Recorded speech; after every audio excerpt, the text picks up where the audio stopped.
Good afternoon and good evening to everyone that is attending this meeting today from Europe. I would like to welcome you to the second series of webinars on preventing African swine fever using risk analyses. I'm Erica Calderon, and I work for the Inter-American Institute of Agriculture, for Cooperation in Agriculture, IICA. This training session is coordinated by the regional interagency partnership that arises as a result of GIFTATs that provides the mandate for this group to coordinate training sessions on preparation against ASF in Latin America and the Caribbean. IICA leads this initiative, and we are composed of various agencies such as FAO, OIE, OIRSA, LAC, CaribVET, CVP, USDA, CAFSA, and COPEG. This is a series of webinars aimed at risk assessments, composed of 4 webinars. Each of them is independent. However, we recommended that everyone attend the complete series to be able to attain information about tools and risk analyses and recent results of risk analyses or assessments. This can be found through IICA's YouTube page or Facebook page. We will have a website ready for ASF, including all of the agencies' information about this initiative and with information of this training session. Now, this last session has to do with results of ASF risk analysis from FAO and OIRSA for Latin America and the Caribbean. Today, we have Dr. Rostani with us from the FAO in Rome, and Dr. Hneidi, who is a consultant for the International Regional Organization for Plant and Animal Health, OIRSA. Without further ado, we're going to begin with today's presentations. The first one by Dr. Rostani. He is an officer for animal health officer for FAO, the Food and Animal Health Organization based in Rome. He's a graduate of NAO from Ukraine, and he completed his PhD in veterinary pathology in 2001. Dr. Rostani has been part of a team that directs assistance by FAO for control of IFS in Eastern Europe. He developed and supervised the implementation of various technical cooperation programs of FAO on improvement in veterinary systems, transboundary health, animal health diseases, and specific projects aimed at prevention and control of African swine fever in the Ukraine, Belarus, and Moldavia. In fall 2018, Dr. Rostani moved to Rome, where he worked in the animal health pest prevention department and transboundary EMPRESS and transboundary strategies and animal health, transboundary animal health pest control. And he helps the implementation and execution of the EMPRESS program, as well as chair of the GIFTATS team on ASF and directs work on implementation of the initiative on global control of African swine fever. So we now give the floor to Dr. Rostani, who will now present the results of the risk assessment by FAO for Latin America and the Caribbean. You have the floor, Doctor. Thank you, Erica. Good morning and good evening, dear colleagues, ladies and gentlemen. My name is Dr. Rostani, and I am an animal health officer, as introduced by Erica. And today, I and my colleague, Dr. Xavier Rocher, from FAO headquarters have a pleasure to present some of the outcomes of the qualitative risk assessment for African swine fever introduction to continent, including Caribbean, South, Central, and North Americas. But before I start presentation, I would like to acknowledge my colleagues from FAO headquarters and decentralized offices, but also to thank and acknowledge external reviewers from USDA, APHIS, and from Canadian Food Inspection Agency, and also Dirk Pfeiffer, who is a professor at the City University of Hong Kong in China, and Royal Veterinary College of London in the United Kingdom. And also, I would like to express gratitude to GFTAD Americas to assist in reaching out countries. And also would like to thank countries who responded to the questionnaire.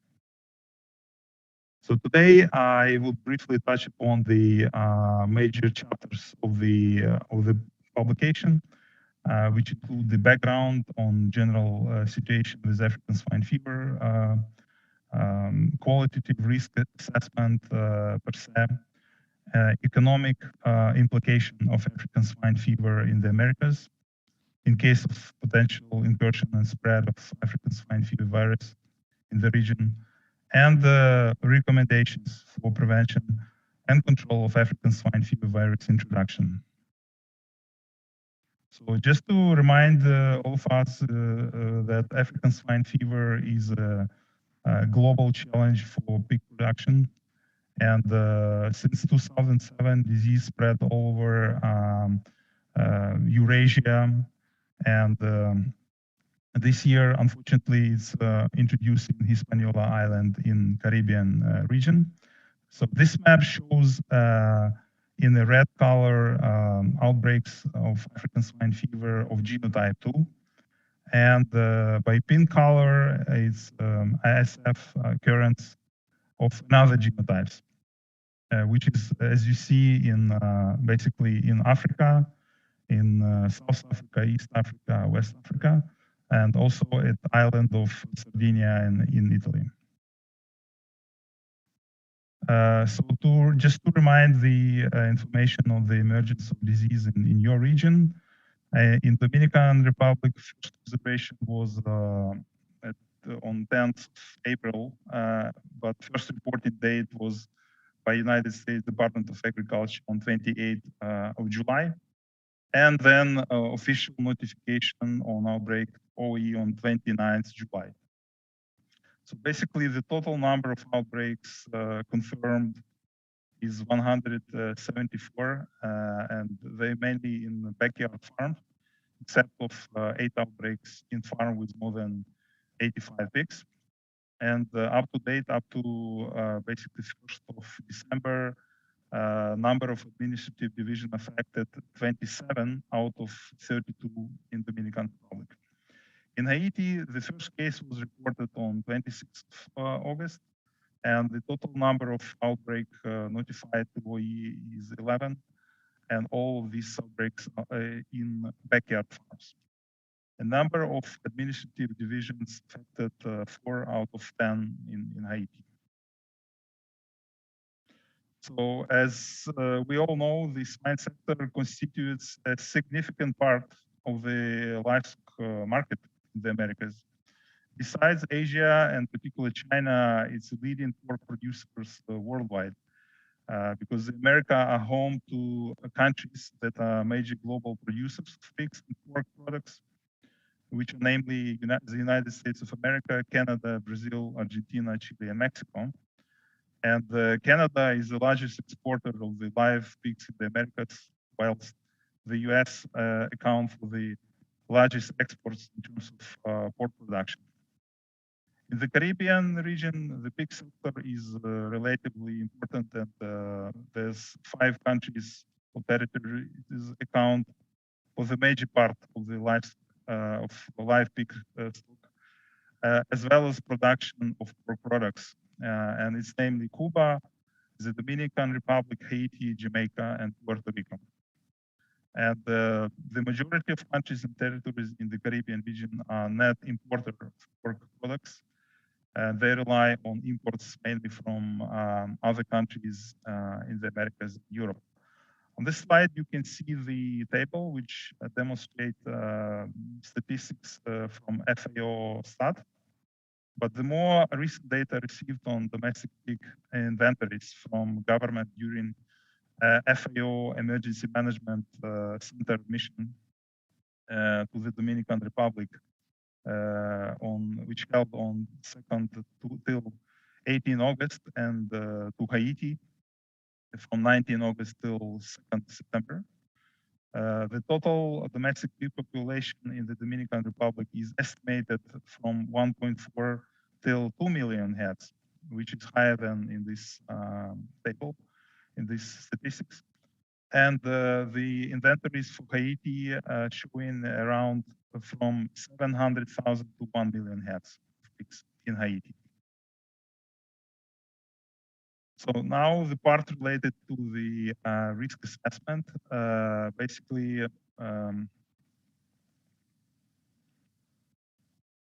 a few words about the scope and methodology.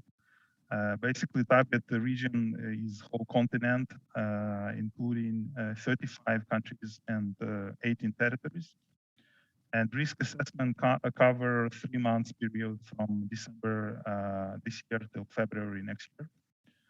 And basically, the introduction include both likelihood of entry and likelihood of exposure. And also this assessment including part related to consequences of ASF virus introduction and spread in economic impact section. Also during the risk assessment, we identified relevant key pathway using a previous risk assessment conducted by DEFRA, GFSTAT, and USDA. And as I mentioned, basically the period covered 3 months. The questionnaire was prepared in English, Spanish, French, and Portuguese languages, and distributed to countries. The questionnaire contained 169 questions addressing multiple risk factors, and we received 35 answers from countries and territories out of 53 in the region. As I mentioned, we also used various secondary sources, such as reports, peer-reviewed publications, available databases. And basically, questionnaire include 6 groups of questions addressing likelihood of entry through 6 key risk pathways. The first group of questions related to pathway related to live pig trade. The second group of questions is related to importation of the pork products, meat and pork products. And the third question related to importation of genetic resources, genetic materials. Fourth question related to food waste. And fifth question, group of questions related to fomites, risk from fomites. And the sixth group of questions related to feed of animal origin. And also we had one question addressing likelihood of exposure.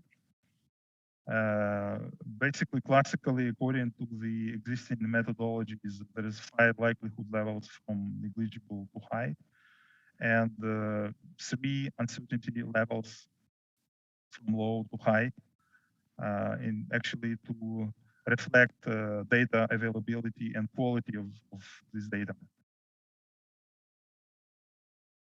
And basically, this slide shows the analysis and based on answers from questionnaires and also various sources, including data on trade, tourism, migration, prevention and control measures in place.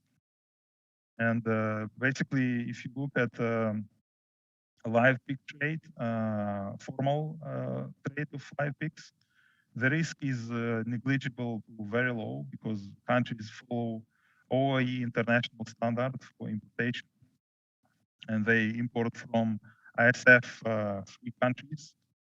So based on questionnaire and other sources, basically the risk is really negligible to low. But there is also questions related to informal trade of pigs. There is a different situation. There is from negligible to very low to basically from low to moderate due to potential informal trade. Similar situation is with pork products importations. For formal, it's very low and negligible for more or less the same reasons as for animals. But with regards to informal, there is moderate risk due to potential illegal movement of pork products. With regards to pig genetic materials and importation, the risk is really negligible because countries import genetic resources, genetic materials from ISF-free countries and following the international standards for importation. While for food waste and fomite situation is worse, there is a risk, moderate risk, due to potential incursion of virus with these two risk pathways, and due to different capacities for border inspection control and other aspects related to biosecurity. And for importation of animal origin feed, basically risk from negligible to low. So based on the results, we can say that the highest likelihood of entry is moderate for several countries and territories through the informal live pig trade, informal pork product importation, food waste, and fomites. And these countries are they are basically neighbors of Dominican Republic and Haiti. It's notably Cuba, Jamaica, and Puerto Rico. Basically, smuggling of pork products through tourism and migration flow is highlighted as most important and risk pathway, and which is very easy, not easy to control. So that is highlighted in this risk assessment. Other risk pathway, especially those related to formal trade of commodities, like I mentioned, live pigs, genetic material are more secondary and present lower likelihood. Given the current regulation framework in place and following the strict international standards for importation. With regards to likelihood of exposure, should African swine fever enter into unaffected country or territory, how likely susceptible host to be exposed to African swine virus? Here we looked at several risk factors, such as the presence of susceptible species, domestic pigs, and also presence of the feral pigs. And also presence of backyard and semi-extensive pig production sectors. Also biosecurity practices such as field feeding and open landfill accessible to pigs, basically free-ranging pig systems present in these countries. And based on received results, basically we prepared the assessment, and we provided scores from 1 to 3, and then the total score was maximum of 15. And basically you can find more details in the publication, which will be released soon. And with regards to likelihood of exposure, as I mentioned, we received not sufficient data, and basically the assessment of the risk is based on the factors listed here. So high risk with high uncertainty is relevant for countries and territories that demonstrate several of the following risk factors. It's the presence of pigs, domestic, feral, or wild, high proportion, above 50% of domestic pigs kept in low biosecurity holdings, low biosecurity practices predominant in the pig sector, and swill feeding is a common practice. In general, poor preparedness for African swine fever prevention and control, and poor waste management system in general. And low risk with high uncertainty is basically for the countries and territories due to either very low or low densities, the numbers of susceptible species, domestic pigs, moderate or high density of domestic pigs, but with overall high biosecurity in the production sector and low proportion of domestic pigs kept in low biosecurity holdings. So similar to risk of basically entry, we prepared tables showing for risk of likelihood of exposure and entry, and you can find this information in more detailed way for each country per risk pathway. So in conclusion, we should say that there is a lack of data. So there is a high uncertainty for several questions related to this risk assessment. And questions with low uncertainty related to formal trade of live pigs for products and genetic materials. Nonetheless, the major risk factors were considered with information from the field, with survey feedback, and the likelihood level of entry and exposure in this particular study were not combined to better reflect each segment of risk introduction. And as I mentioned already, likelihood of exposure not addressed in details, given the lack of data. So there is important gaps exist, and there is room for improvement for next follow-up risk assessments. But risk of introduction through the informal importation from smuggling from affected countries beyond the America not considered, although it, as you understand, it exists, because there is a large number of endemic countries with large inventories of domestic and wild pigs in Asia and Europe. And also there is some other specific to your region issues like swimming pigs between islands. So there is many factors which need to be further explored and considered when you do your risk assessment. So now a few words about the economic impact assessment in Americas.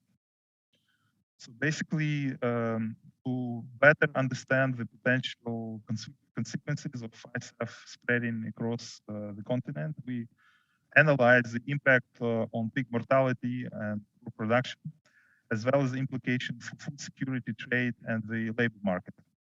Since we didn't have a continental model for ISF, we used official figures from Vietnam and China to estimate the reduction of the pig herd and pork production.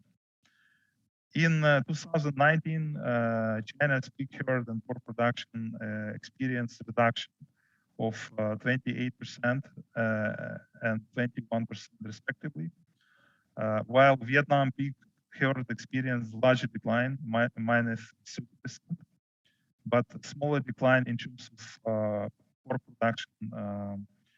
So decline in Vietnam of pork production was minus 13%. Therefore, we consider it as minus 29% contraction in the pig herd and minus 17% reduction of pork production in terms of pork and pork products.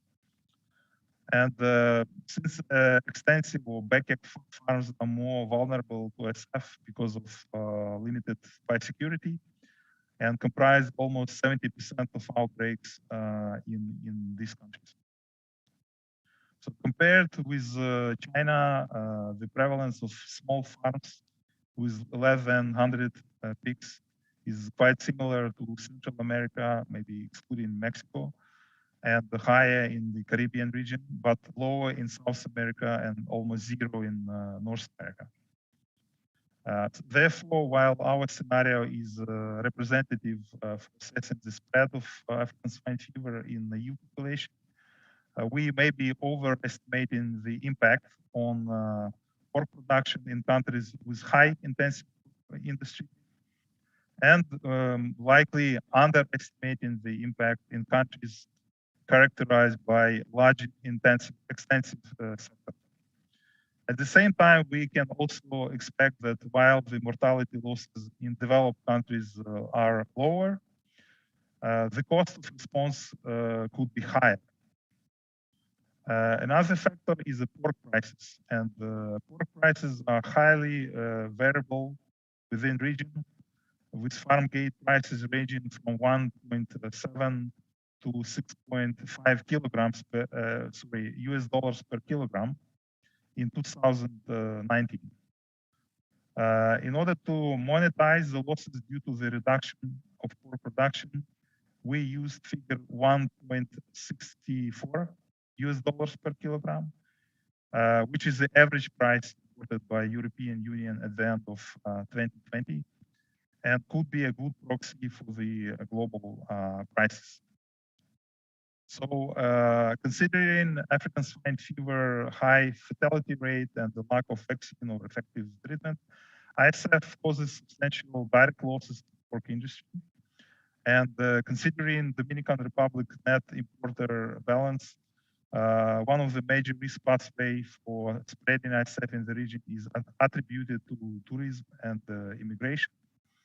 To estimate mortality and pork production losses, we focus on countries in the Americas with largest volume of tourists, with Dominican Republic and Haiti, using data from UN World Tourist Organization. These countries are Argentina, Bahamas, Brazil, Canada, Chile, Colombia, Dominica, Guyana, Jamaica, Mexico, Peru, and the United States of America, including Puerto Rico. These countries represent more than 90% of the pig herd. So according to the scenarios previously described, if ASF were to spread following similar patterns. Así que de acuerdo con lo que continúa en esta exposición, este es el gráfico que les deseo presentar.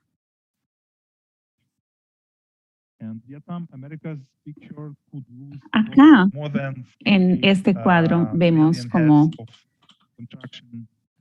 hay un total de más de 48 millones de cabezas de cerdo.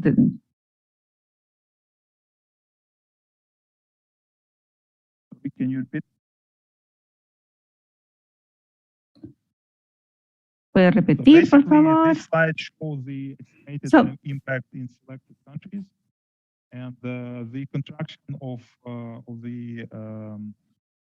the population of pigs would be 48 million heads, and the contraction of pork production is 4.7 million tons of pork.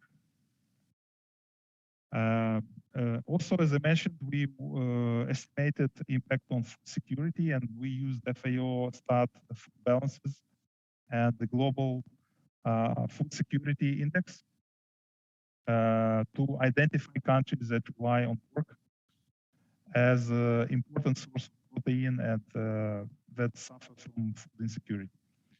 So combining these two indicators allowed us to identify populations that are highly vulnerable to food insecurity due to potential incursion of African swine fever virus. So at this graph, you can see the dotted lines which represent the average value for samples from 20 countries from Latin America and the Caribbean. We identified 3 countries as highly vulnerable to food insecurity due to ASF. These are Paraguay, Ecuador, and Haiti. And despite Venezuela low index for food security, most of their protein is sourced from poultry and beef, which makes them less vulnerable to food insecurity due to African swine fever. Haiti is the only country in the region that belongs to the top 10 countries with the highest level of food insecurity in the world, and pork represents more than 20% of the protein sourced from meat products. Preference for pork are also high in Belize and Cuba, so they could be also potentially highly vulnerable despite not appearing in this analysis. Also, Cuba and Belize were not part of the 113 countries for which Global Food Security Index published. Another aspect of potential social impact is attributed to the labor.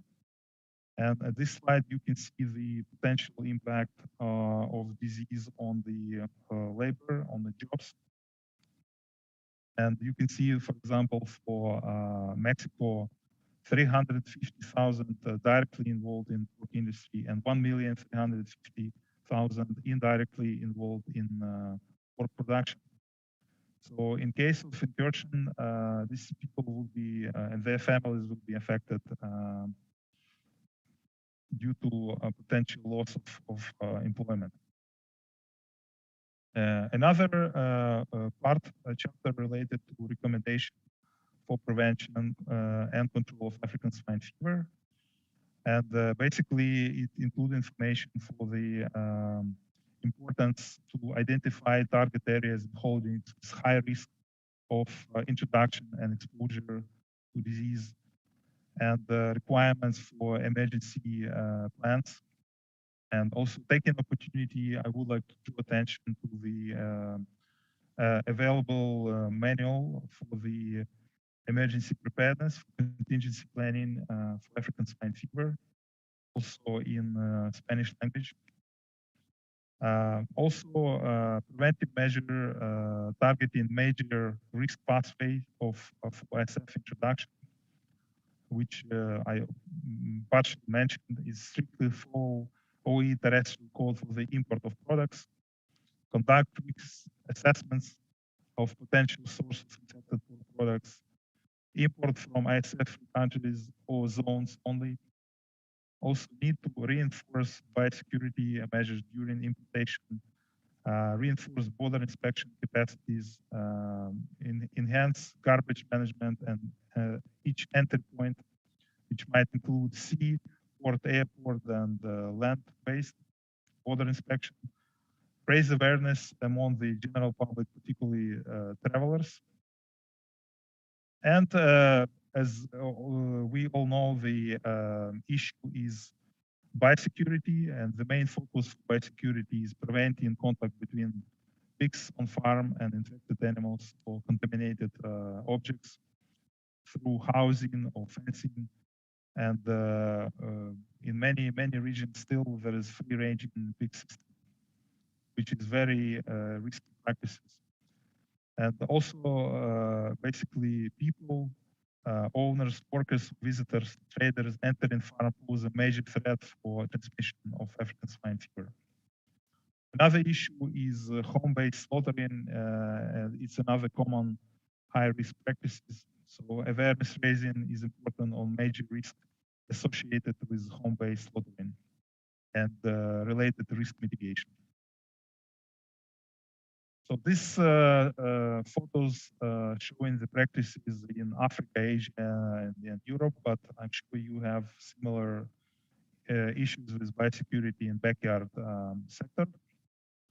And basically, biosecurity is about the repeated and consistent application of simple but effective measures. Another important aspect of prevention and control is continuous raising awareness and communication of all stakeholders. And with this regards, I would like to mention that FAO on OE developed various awareness materials, which are available also in Spanish, French, and other languages. So please use these materials in your communication campaign and awareness campaign. Also, FAO developed a number of manuals and papers related to ASF detection and diagnostics, biosecurity, carcass management, and this publication also, some of them available in not just English, but in Spanish, French, and Portuguese. And basically, risk control, as we all know, based on 4 major principles, is to prevent contact between ASF virus and susceptible host, stop multiplication of virus within infected group of pigs, prevent establishment of ASF virus in the wild of feral pigs, and stop transmission of ASF virus by vectors or by blood-sucking insects, which can mechanically spread ASF within herds. And of course, the effectiveness is dependent on the time of detection and time of response. So early detection and early response is crucial for success. Also, location and characteristic of susceptible population and pork value chain, including location with presence or absence of geographical barriers, density of susceptible species and level of biosecurity, and the presence or absence of wild and feral pigs.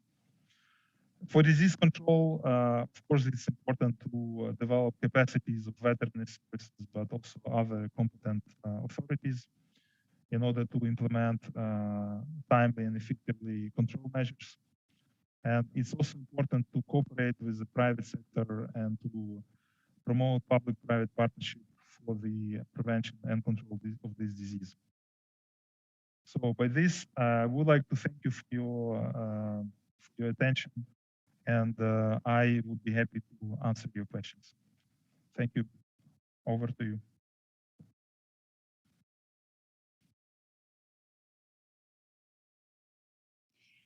Muchas gracias, Andrei. Thank you very much, Andrei, for your excellent presentation. Right now, we're going to give the microphone to Dr. Hassad Haneidi, I'm sorry. He is a medical doctor, a veterinary doctor, graduated from the National Autonomous University of Mexico. He has a master's degree and a PhD in veterinary sciences, particularly in epidemiology. He has more than 30 years of experience in all what is related to risk analysis and this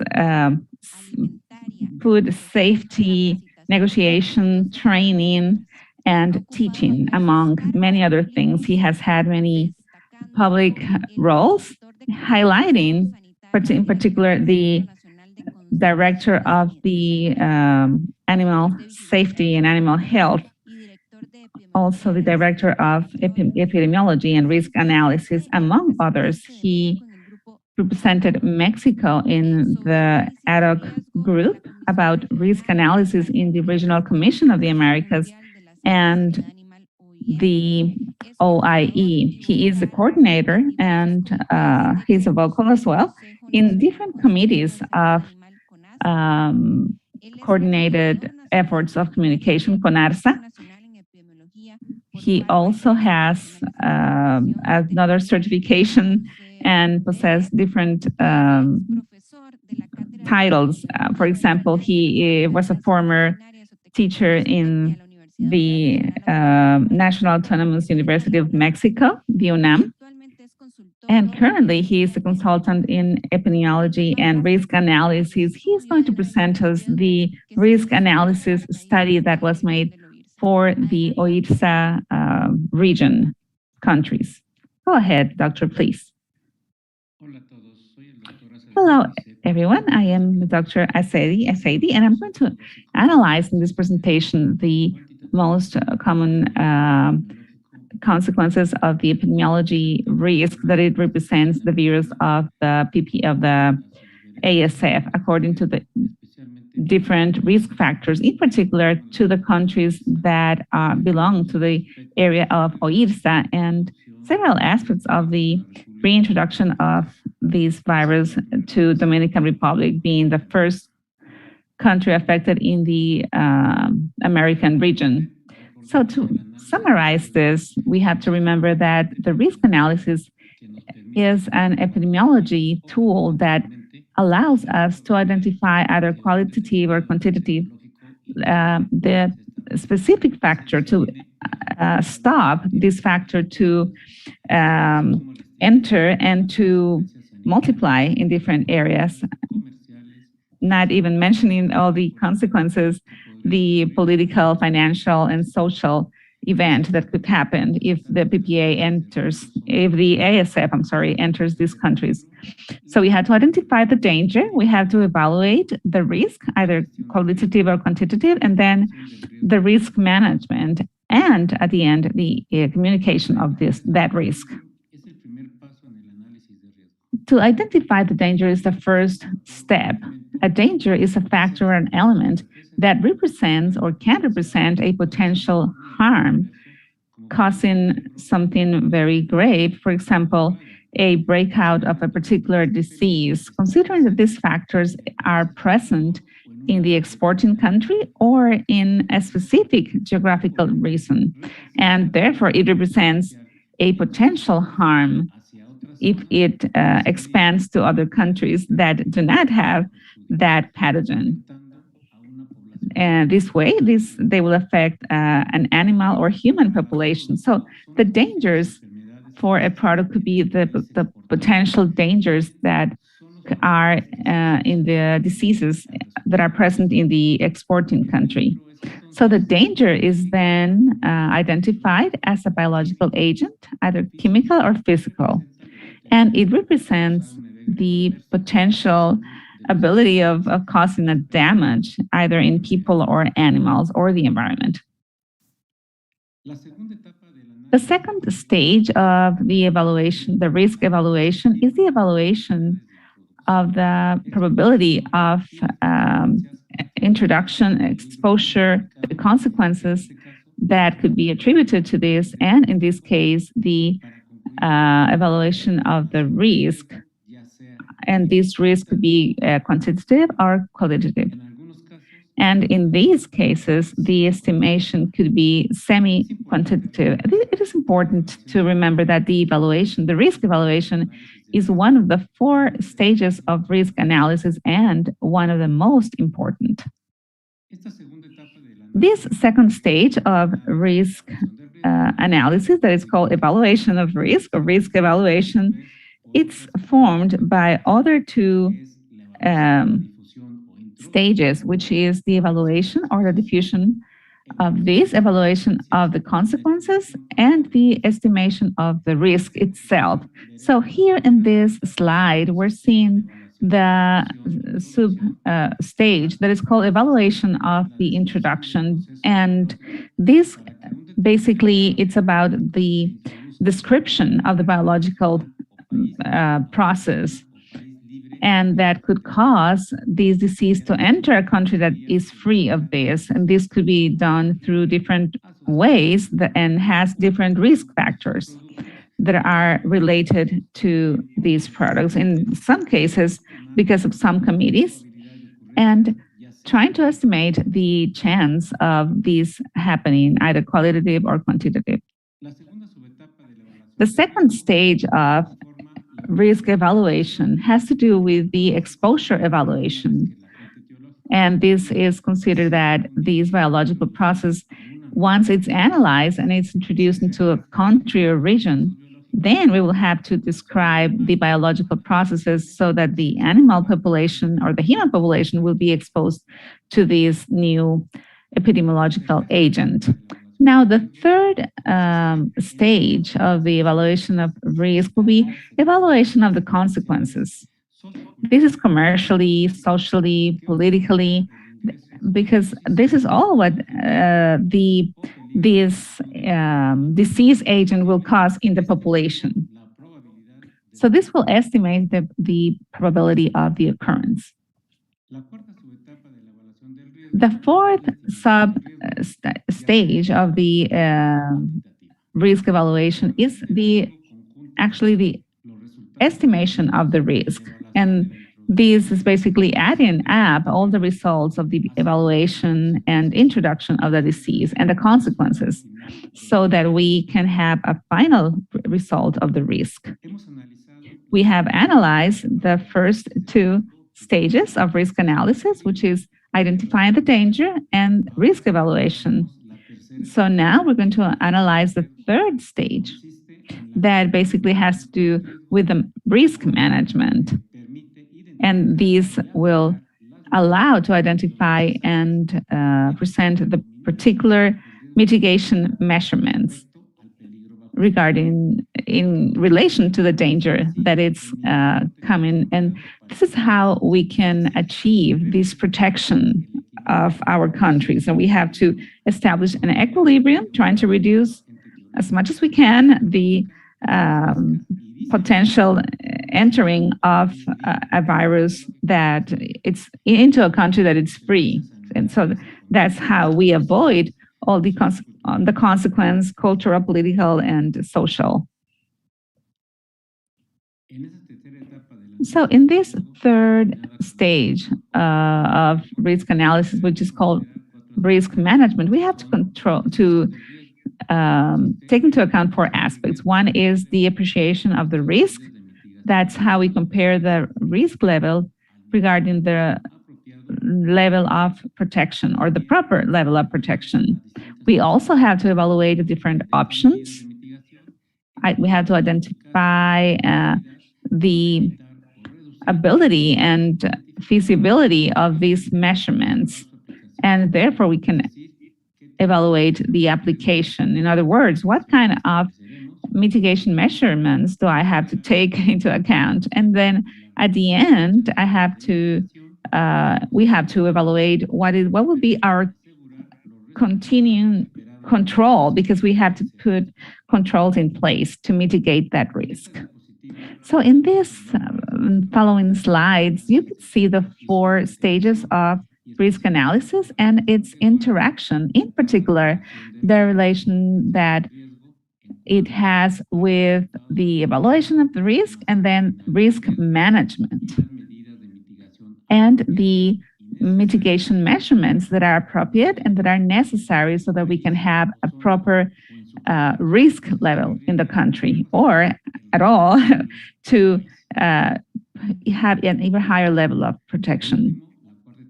So at the end, the fourth stage of risk analysis is the communication of the risk. It is the process by the one we gather information and opinions of the parts that are potentially affected or the interested parties, and then we give a presentation of the results and the evaluation of the risk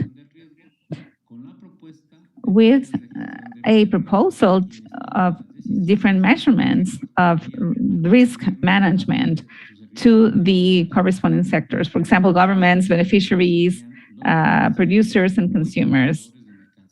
This will be, for example, the importers, also the receptors of the risk, in which case it will be represented by the producers and consumers of these. And this last group of people are interested in these subjects whenever the risk could be big for that sector.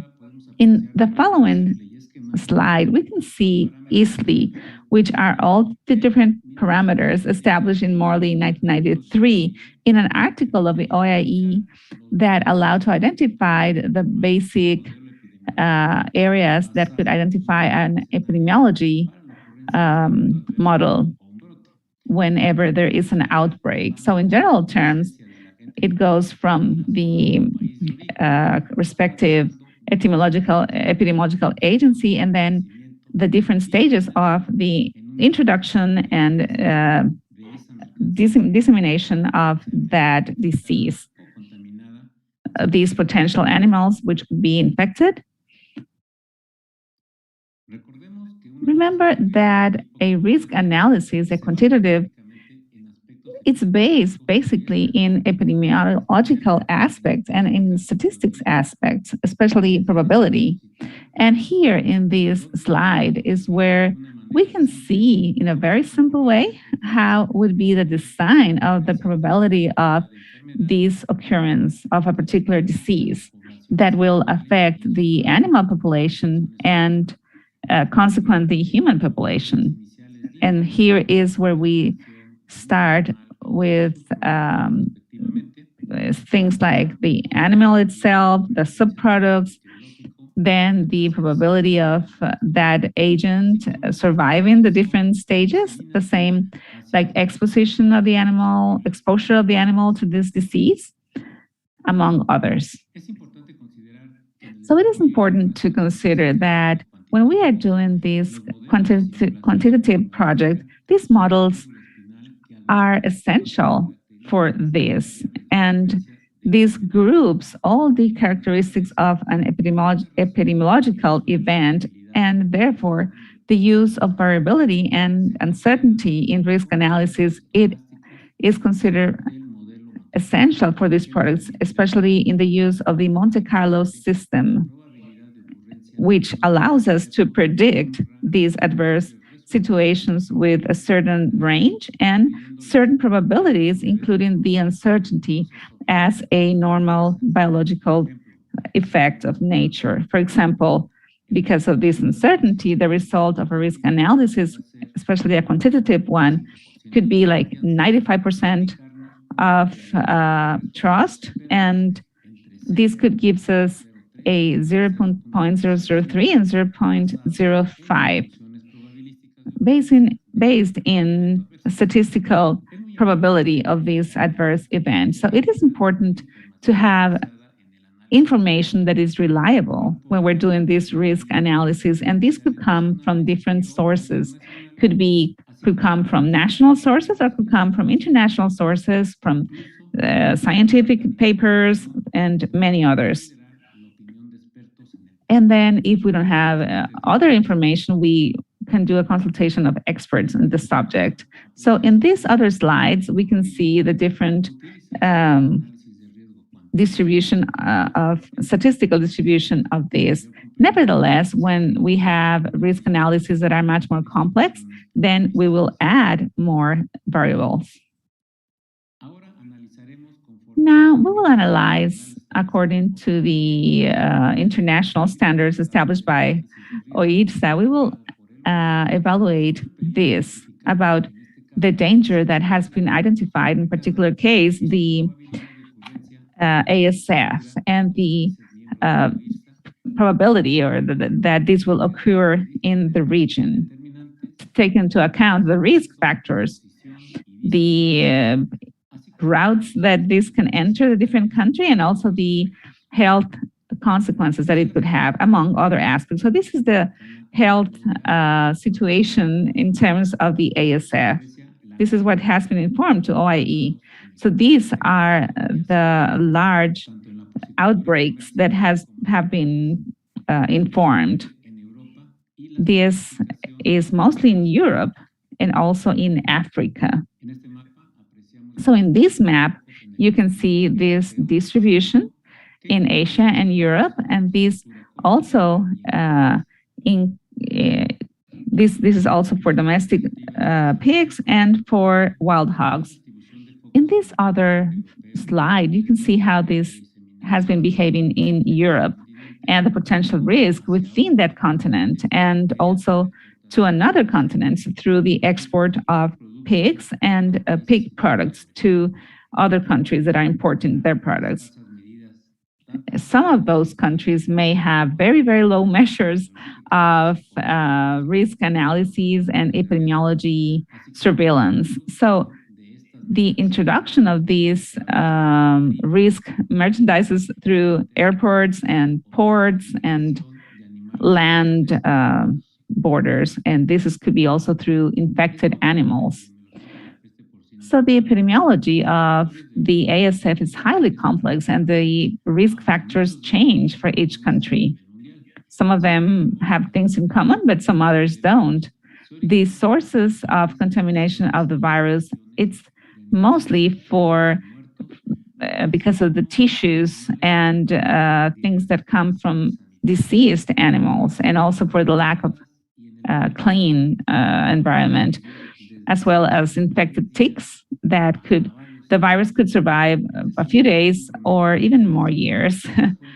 Like 1,000 days is the average that they have been said. This helps in the spread of the virus of the ASF to spread. It is important to take into account that illegal import is very high to estimate, very difficult to estimate, and they are subject to the risk factor of each country. Nevertheless, legally speaking, the ASF could enter through the import of pigs, semen, and other things that are imported, while there are other characteristics that are important to take into account, mathematically speaking. So here we're trying to identify this graph of what will happen to a country from the moment that the virus enters that country. So in this second slide, we can see the biological process that could take place with the import of meat products, mostly pork, in case that is contaminated with the ASF. This is particularly if people use scrap to feed the animals. So as we have highlighted before, we can see how the ASF can survive days and months and even years in different products, and even in waste products or contaminated locations. So in meat, it could last between 30 and 1,000 days, while in other things could last much less. So here we realize the importance of the blood of those animals that could be present in 105 days in blood that was contaminated, and in different scales in the other ones. So in this case, we can see the diversity of these variables. And here we can evaluate the different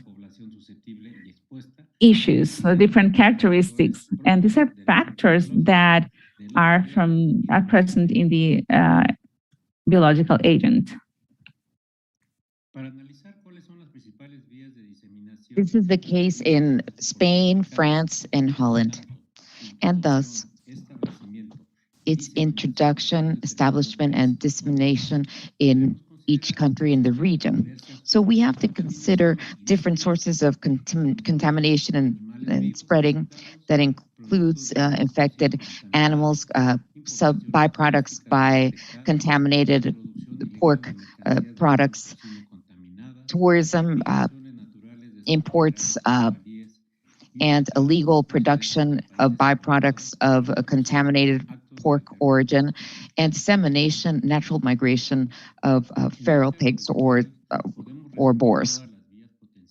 So in this way, we can look at the different entryways of ASF in countries not affected by this disease, considering what we mentioned before, that there are risk factors that are common among the different countries and risk factors that are specific to a country, even specific to a specific region, pardon the redundancy, of a region in a country. So we can identify in general manner how imports of live pigs and byproducts and waste products, as well as transboundary movement of the animals and smuggling of pork products or byproducts, introduction of ASF can also enter through natural migration of wild pigs, feral pigs, such as boars, as has occurred in Europe,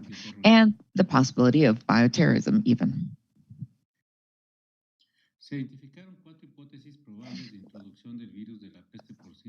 Four possible hypotheses were identified in countries of the OIRSA region. That includes illegal entry of contaminated items or through Asia, Africa, from Asia, Africa, or Europe, or even the Americas that are impacted by ASF, mainly due to backyard pig production, but also considering the infection of boars. Now, this map shows how the main entryways of the virus in the OIRSA region prevails mostly from Asia and Europe, posing an insignificant risk, although not zero risk. But this could be higher risk if countries in Germany, for example, that has slightly been infected by the disease, or Spain, France, Denmark, Belgium, England, and Italy, among others, would become infected by ASF. In that manner, pork imports would be significant, even furthermore than in Asian imports.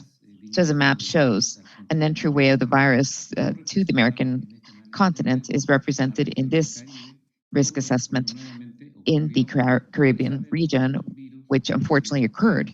And we know it's of European origin, and the highest probability of entry is repeated through the introduction of products or byproducts that are contaminated by ASF and its exposure to barnyard or backyard pig production methods, as we will speak about later ahead. Another possibility is for ASF to enter non-OIRSA countries, such as the United States, Canada, Brazil, Argentina, and the Caribbean, as well as Peru, due to its large Chinese community, and Venezuela, that is highly dependent on Asian imports. And mainly, if the United States or Canada, however, were impacted, where 90 to 95% of imports stem from.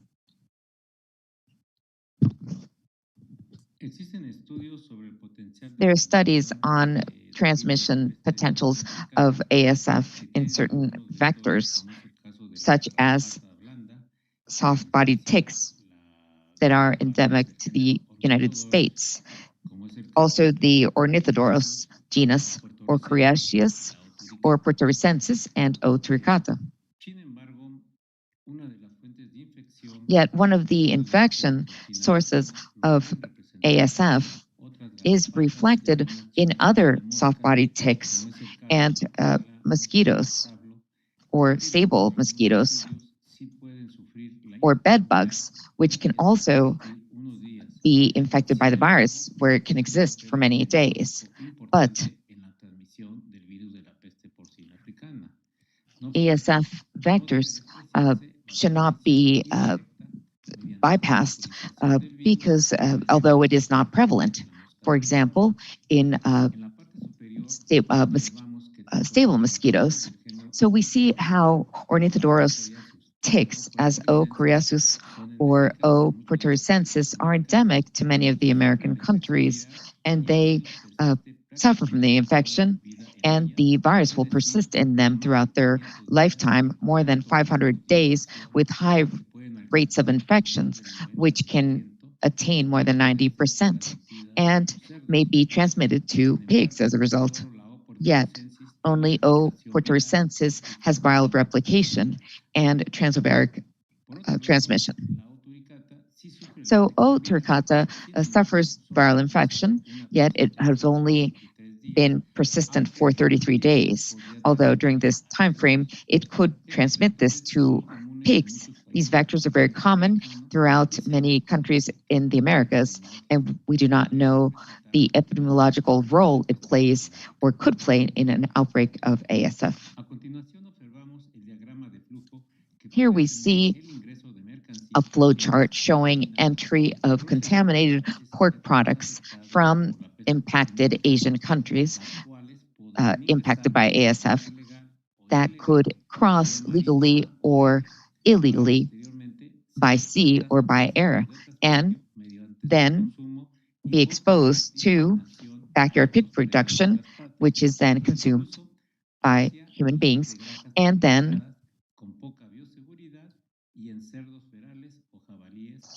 how it could impact feral pigs or boars.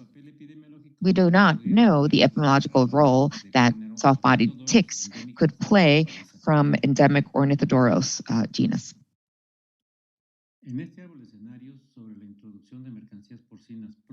Here we see in this tree chart how the similar flow to the previous graph from Asian countries, but here we see how it originates from Europe.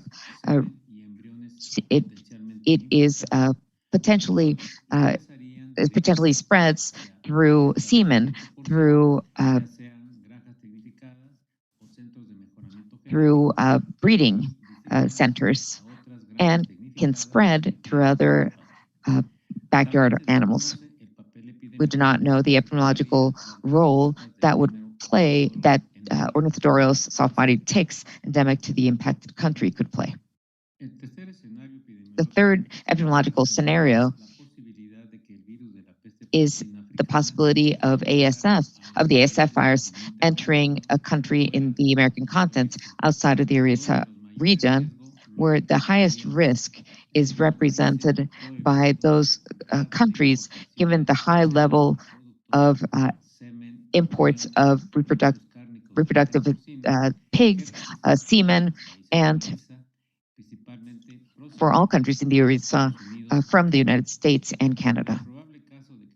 In the probable case that the United States would be impacted by ASF, there would be an additional risk for Mexico attributed to natural migration of feral pigs and boars at the border, at the Mexican-US border, especially Texas, where boars and backyard pig production would be impacted as well. Here we see the epidemiological role of causality and how the introduction and release and dissemination of ASF could impact, and it based on its hosts and interaction with the environment. In addition to learning about the natural history of the disease and its epidemiological chain, where we can understand how it's important to know in the country of origin the incidence of the disease in domestic animals, backyard animals, and wild animals, such as boars. Here we see the causality relationship that could exist through the different transmission pathways for introduction and release and dissemination thereof, and imports of embryos, semen, and pigs, and breeding centers or farms aimed at breeding techniques, or spread to backyard animal productions, or through fomites, through transportation of passengers, for example. This could also be easily reached to backyard pig production sites. But these fomites could also enter into contact with breeding farms, or its wastes could be sent to garbage disposal areas, or where wild pigs could access this waste. Another pathway for introduction of ASF could be byproduct or pig product imports that could reach distribution areas, self-service food centers, or homes even. And this waste would be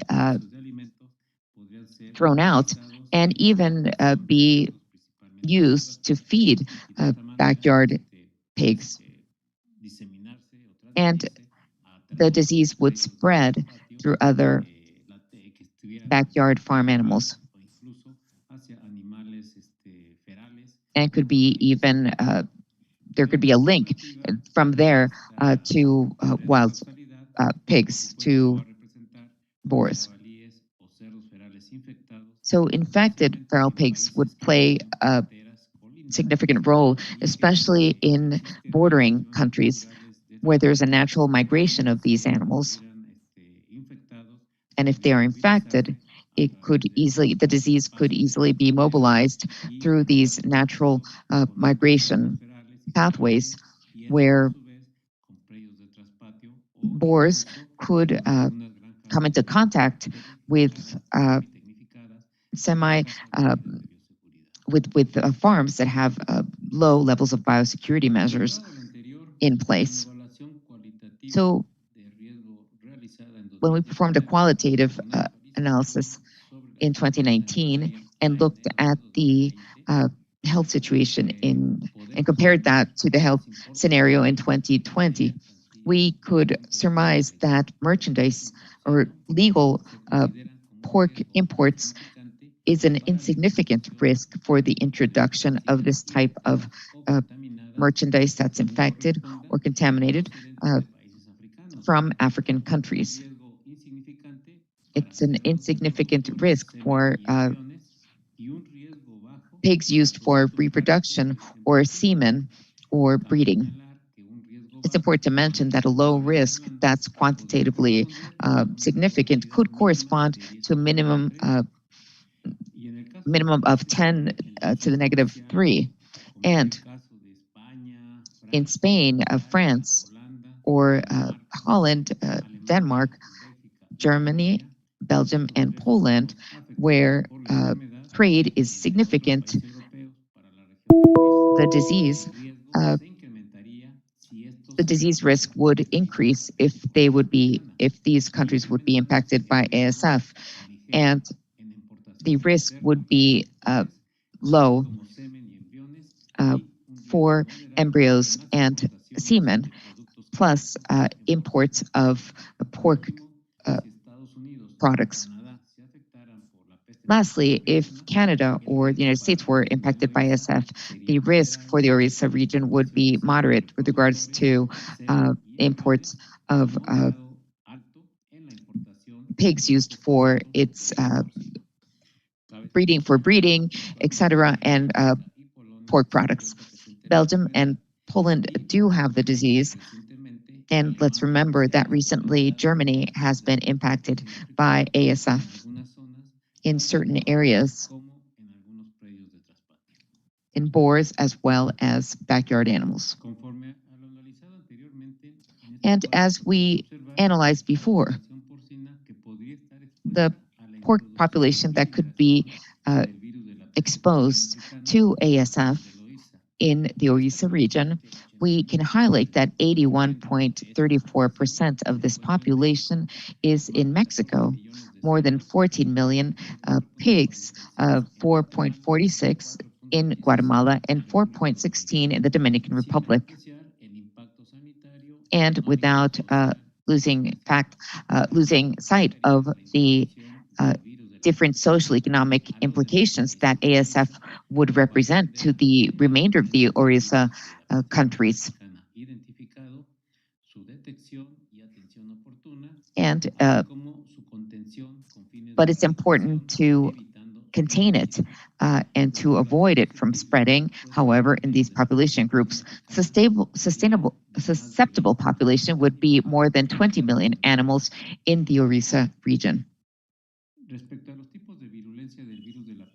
Regarding the types of viruses and levels considered high, low, or moderate, it really depends on the symptoms of the infected animals that can stem from, or that can go from acute to highly acute. And this could vary from sudden death or to a death after 12 to 15 months. Mortality rates are not impacted by the virulence of ASF, while the death lethality rate could be 10 to 90 to 100%. If the virus is given the unlikely scenario that the virus would enter the American continent, it would pose a moderate risk.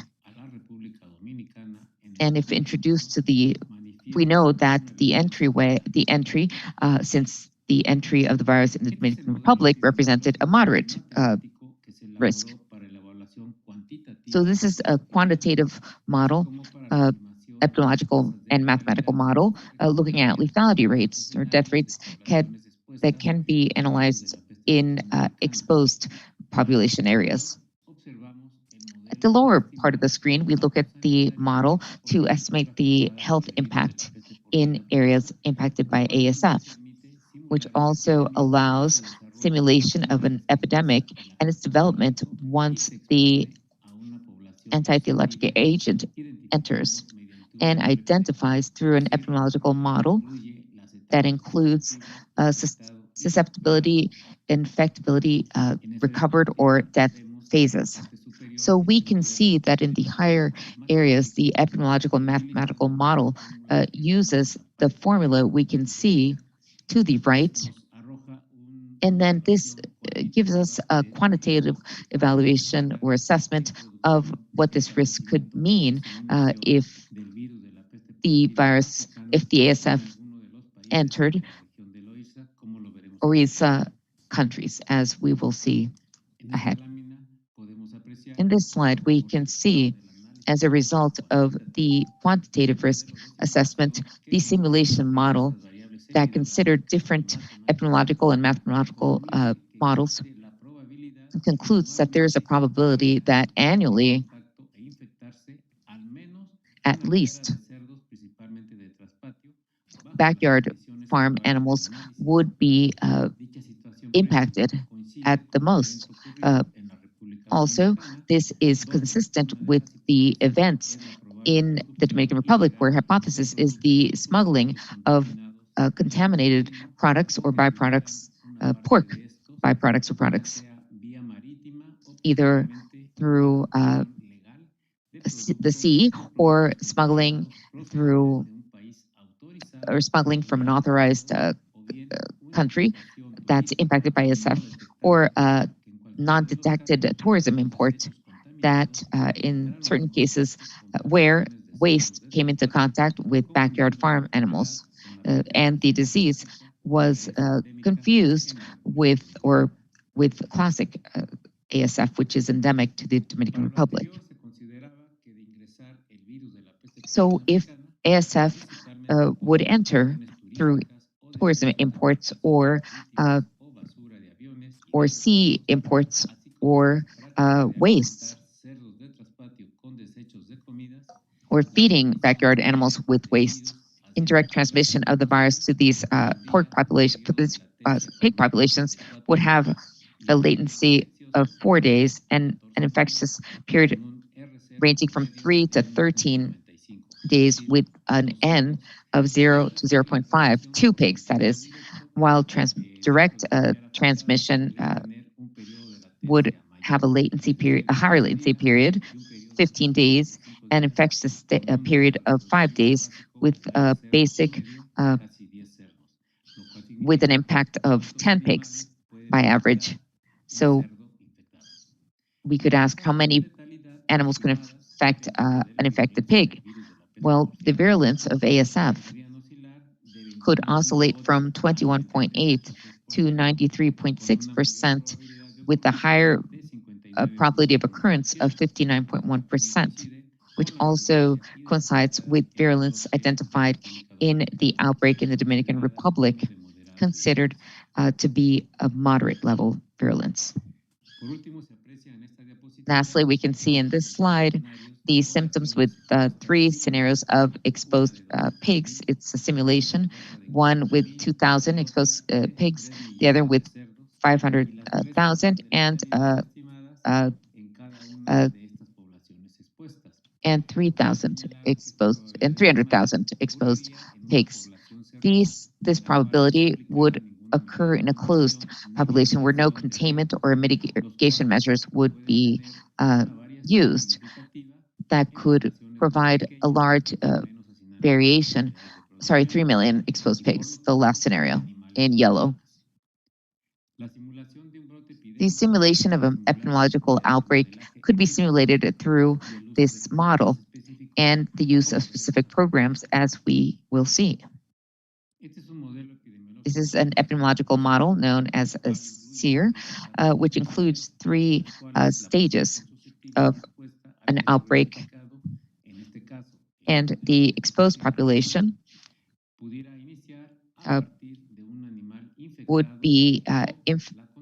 begin by an infected pig or another contaminated fomite that comes into contact with the exposed population, or the infection could occur in susceptible or exposed animals, and the animals could become diseased and either live or recover or die. But this would result in the outcome of the disease, or in the infected animals, for example, during excretion period, applicable control by official veterinary authorities or private authorities, a quarantine period, and containment of animals and its products or byproducts, detection of immunity, virus incubation period, transmission rates, recovery rates, lethality rates, as well as the possible duration of immunity by infection, since there are no commercial vaccines that are trustworthy that can be used to contain the virus.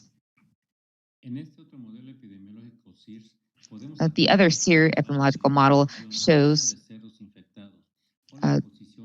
exposure to products of pork origin and the development of a possible outbreak in a hypothetical population of 1 million susceptible pigs, considering the different possible occurrences through natural biological occurrences and external containment measures by official veterinary authorities or private authorities, private vets, and the different surveillance and biosecurity measures and response times that can be viewed in the slide.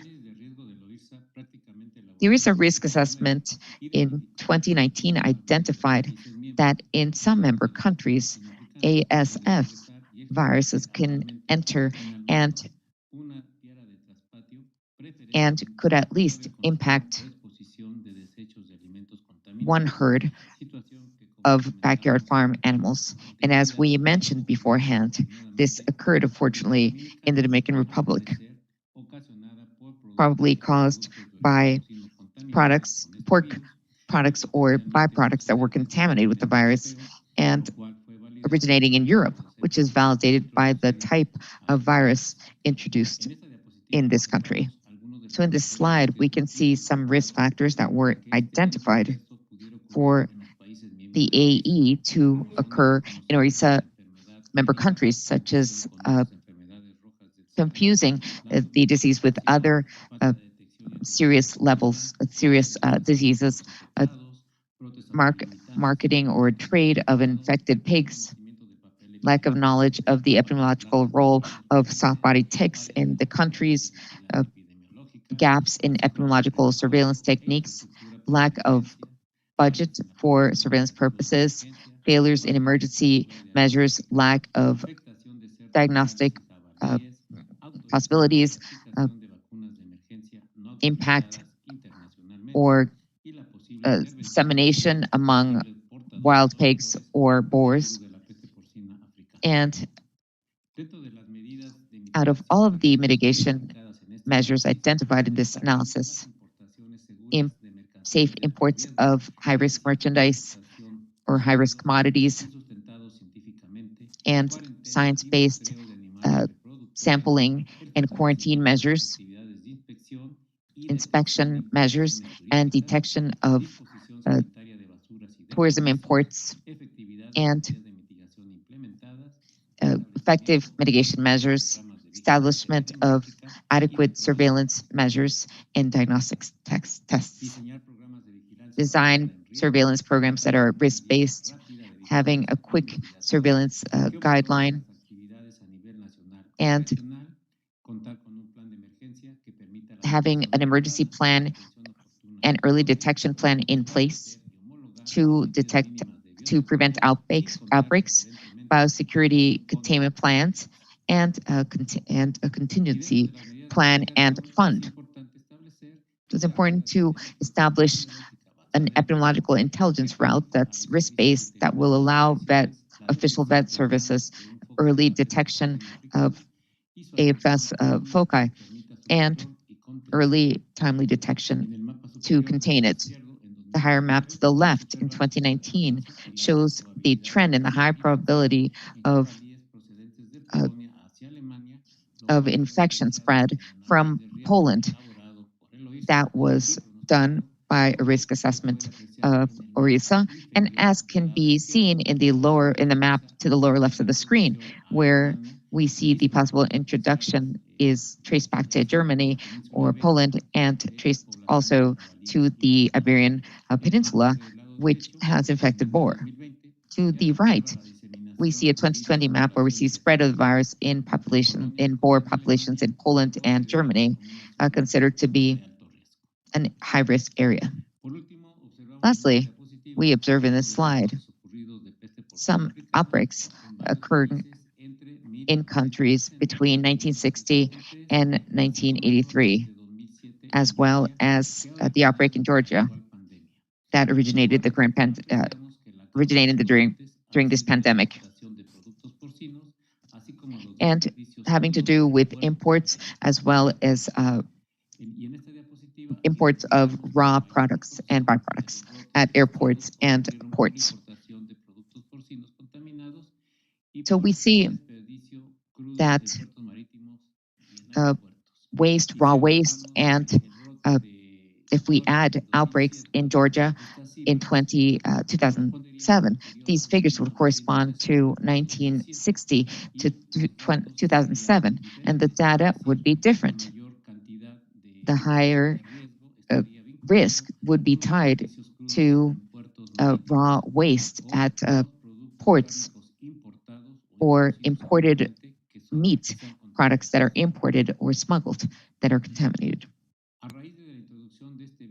So based on the introduction of this virus in the Dominican Republic and its reintroduction in 2021, we have to ask ourselves what risk factors are still latent or have been latent for more than 40 years, and what's the risk that the introduction represents in becoming established and disseminating in our countries. Thanks for your attention.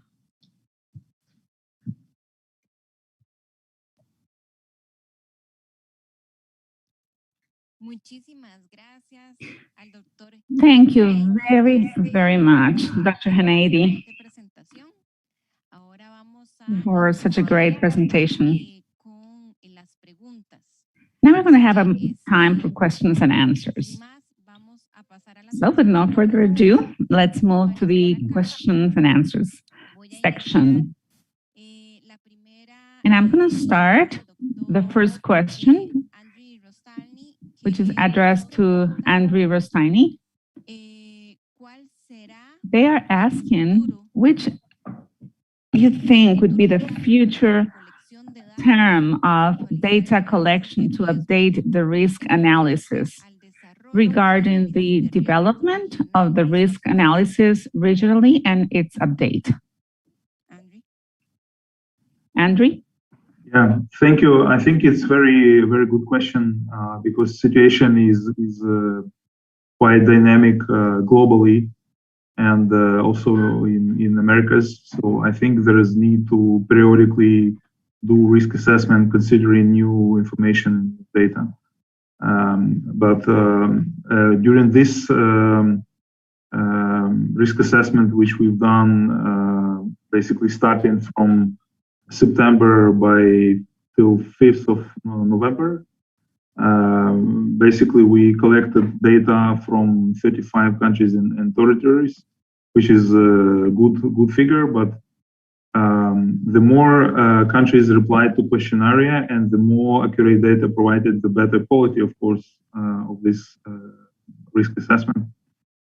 But also, I think countries can do their own national risk assessments because it's a very important tool for decision makers and risk managers.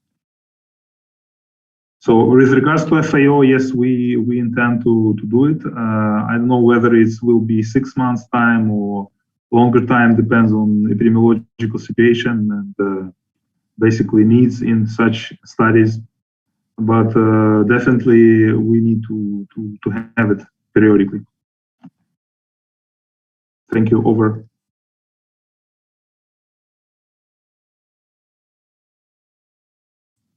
Gracias, doctor Rostalny. Creo que me estás traduciendo acá al español.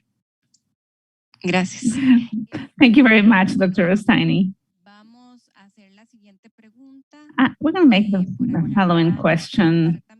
This is also for you, Andrew. It says, would it be possible to access the final publication of risk analysis with all the data presented and all the graphs and all the charts with risk levels? In my case, I would be interested in having the results of St. Lucia. Yes, the actual publication is in the finalization of production. It's not published yet. But in a publication, you can find the actual tables and figures, so you can use it for your to see your country, where do you stand and what should be changed to improve, preparedness and increase capacities. And of course, this presentation after this webinar would be available and would be used further at your country level. But the publication, yes, it's in the process of development, and we expect to be released at the beginning of next year.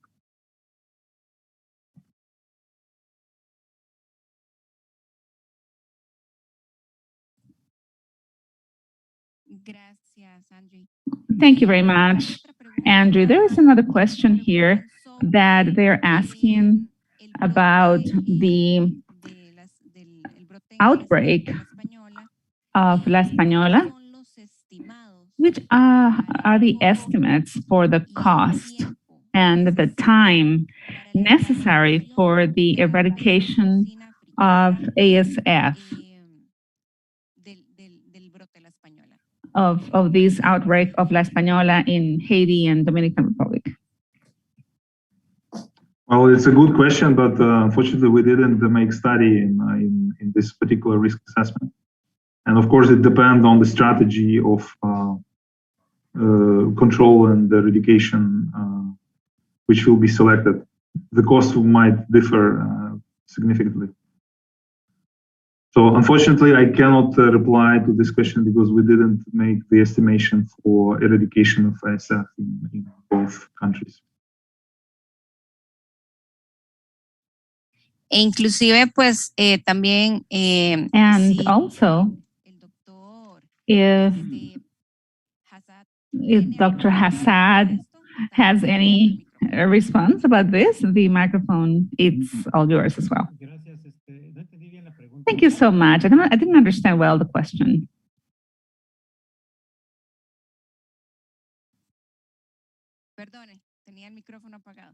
I'm sorry, I have my microphone off. So they're asking about the outbreak in the island La Spaniola, what are the estimates in terms of cost and time to eradicate the ASF from La Spaniola? So the microphone is open if you want to give us your opinion. So yes, this outbreak that happened 43 years later that repeats itself in the Dominican Republic, and that of course the island, it's kind of hard that only one of the two countries are affected, mostly because of the very vulnerable border between them. Something that has called the attention a lot was the expectation.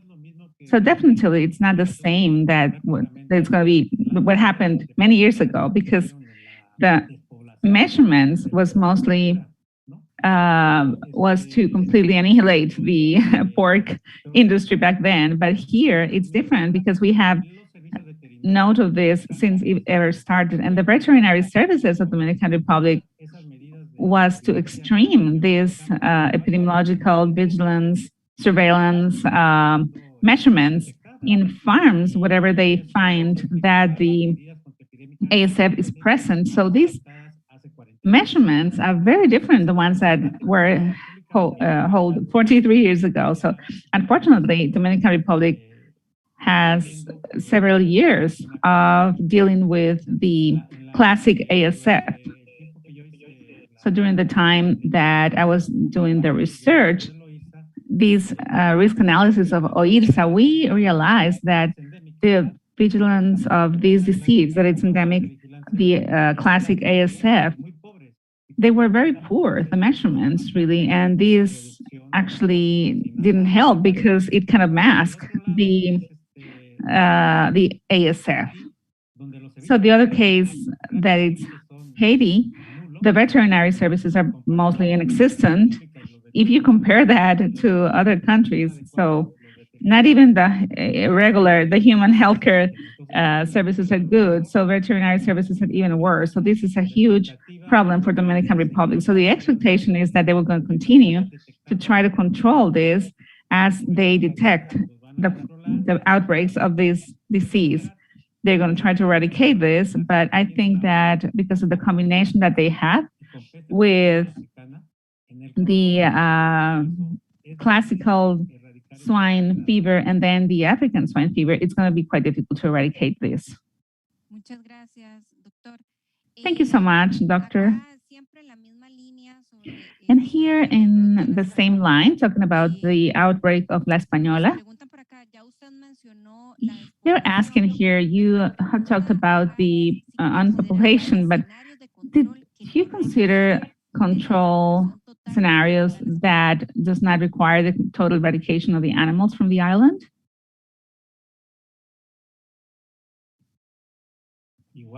Yeah, I think the city, as Dr.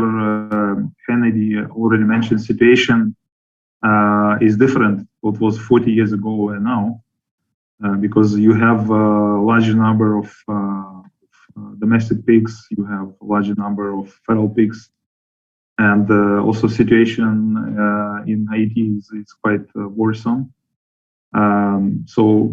But again, this is a technical and political decision on which strategy to select. But in my personal opinion, it would be very difficult to completely depopulate island from susceptible species, which include, as I mentioned, not only domestic pigs, but also feral pigs. So strategy should consider different options and scenarios for the island. Gracias, Andre. No sé si el doctor Assad iba a hacer un comentario. Thank you, Andre. I don't know if Dr. Assad was going to make any comment.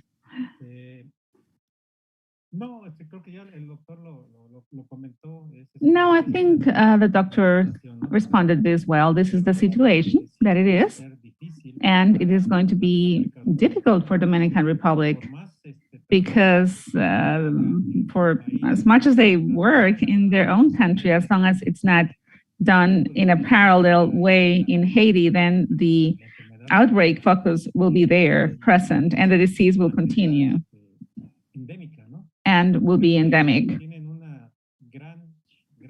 So I think they have a lot of work to do, the veterinary services of the Republic of Haiti, to establish adequate programs, especially for diagnostic and then prevention and control in areas that should not maybe are affected yet. What we in Mexico lived was perhaps an option for Dominican Republic. Implement the processes of zonification for the country, consider the risk of Haiti, and on the other hand, to have surveillance of any production, any technical production, establishing maybe 3 compartments to be controlling and hopefully eradicate the areas that have the disease. Thank you very much, doctors. So now, Abelardo de Gracia from OIRSA would like to say a few words, since they have a lot to do in Dominican Republic with the outbreaks of the disease. So go ahead, please. Thank you very much, Erika. So the problem, I'm sorry that it appears like Marcela, but my assistant has not been able to change my name. So hi to everybody. So I allow myself to say a few words, but because what the 2 speakers of today, which I actually congratulate them for their great presentations, it's just that there are things that have not been taken into account. We are not even thinking about completely to eradicate the population of pigs.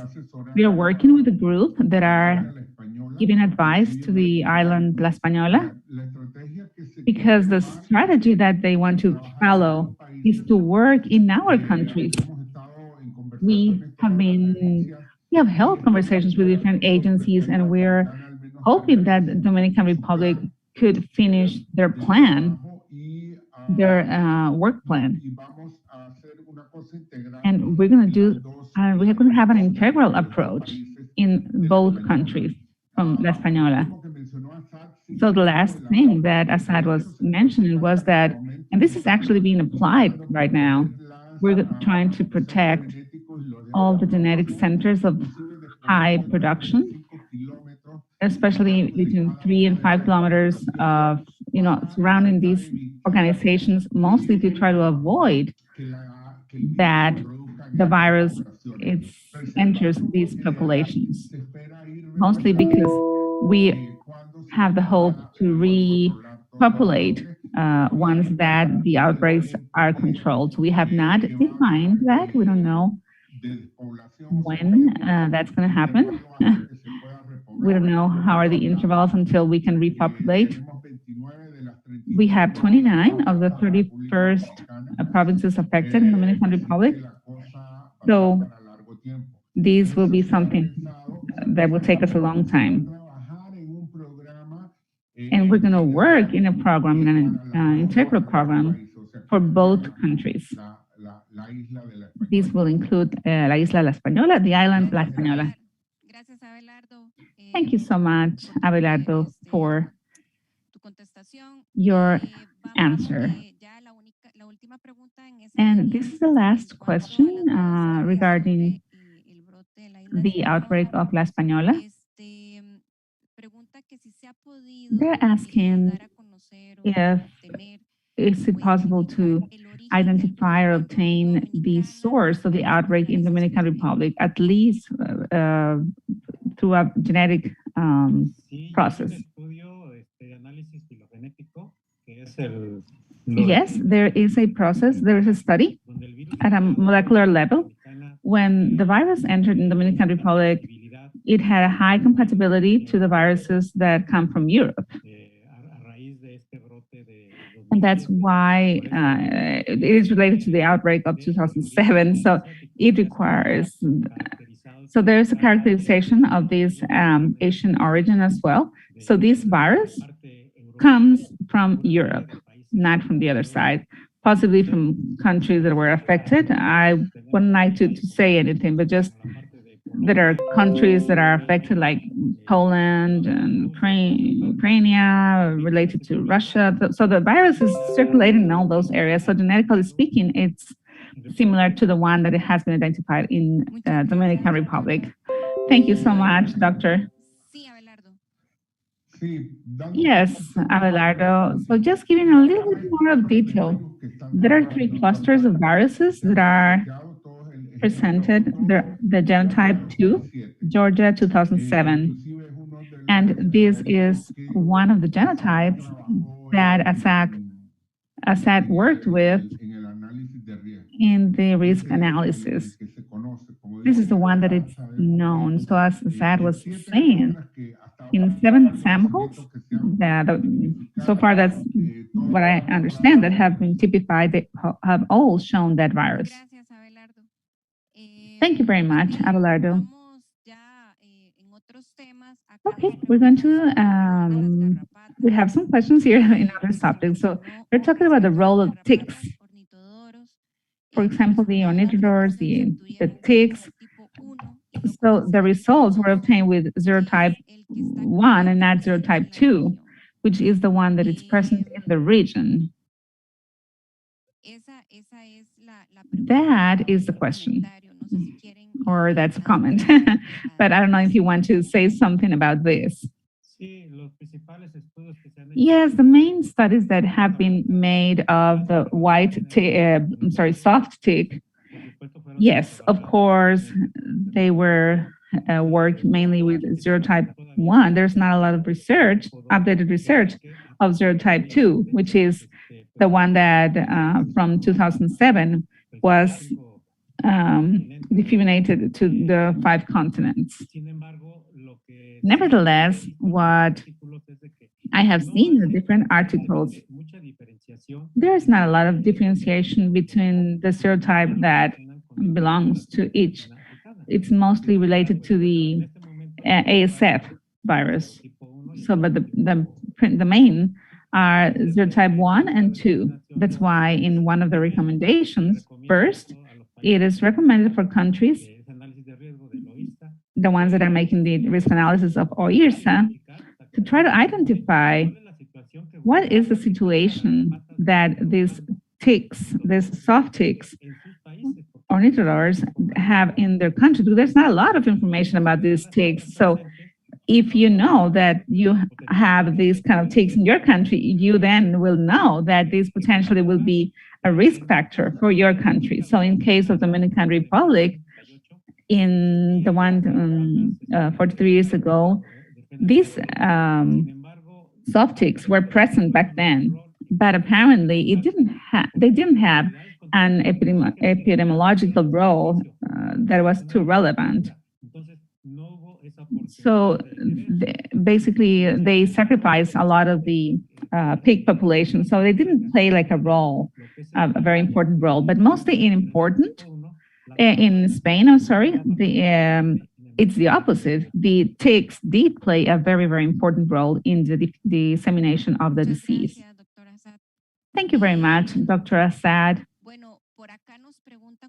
Here, they're asking about the epidemiology in Europe. I understand that Belgium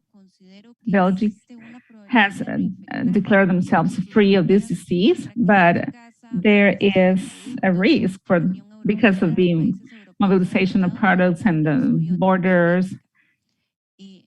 So, Andrew, please go ahead. Yeah, I just wanted to follow up the discussion on the role of ornithodores. I think that more studies would be needed to conduct right now in Dominican Republic or Haiti, just to better understand the epidemiological role of ornithodore ticks. But also because in the previous studies, it was lack of association between ornithodore ticks and episodic in these 2 countries. But it doesn't mean that we should neglect them. I think we need to study them, and surveillance should include ornithodoros, competent vector ornithodoros ticks, but also mechanical vectors like blood suckling insects, which may spread just mechanically within herds. So it's important to consider.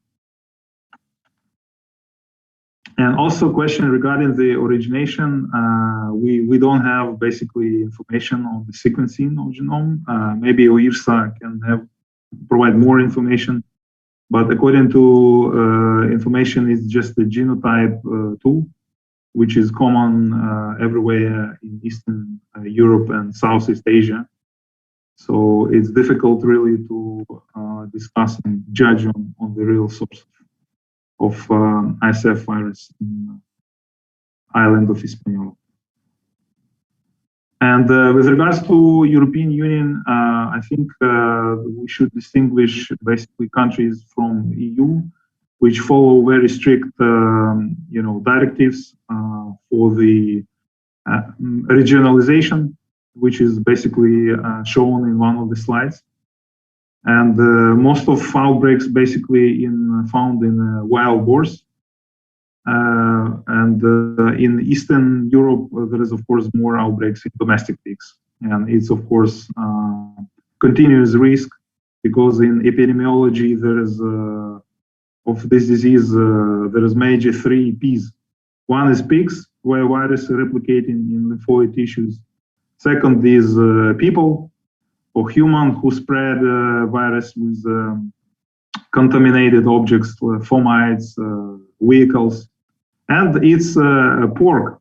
And pork, basically sausages and pork products can be moved for 100 and 1,000 kilometers away and could be a very efficient spreader, as we all see now. So that's in brief from my side. Thank you. Gracias, Andri. Thank you very much, Andri. Okay, I don't know if I should repeat the comment that about epidemiology in Europe, apart from what Andri shared about the soft ticks and then the contamination streams. And what they were saying was, we understand that Belgium declared itself free of this disease, but because of the boundaries and being part of the European Union,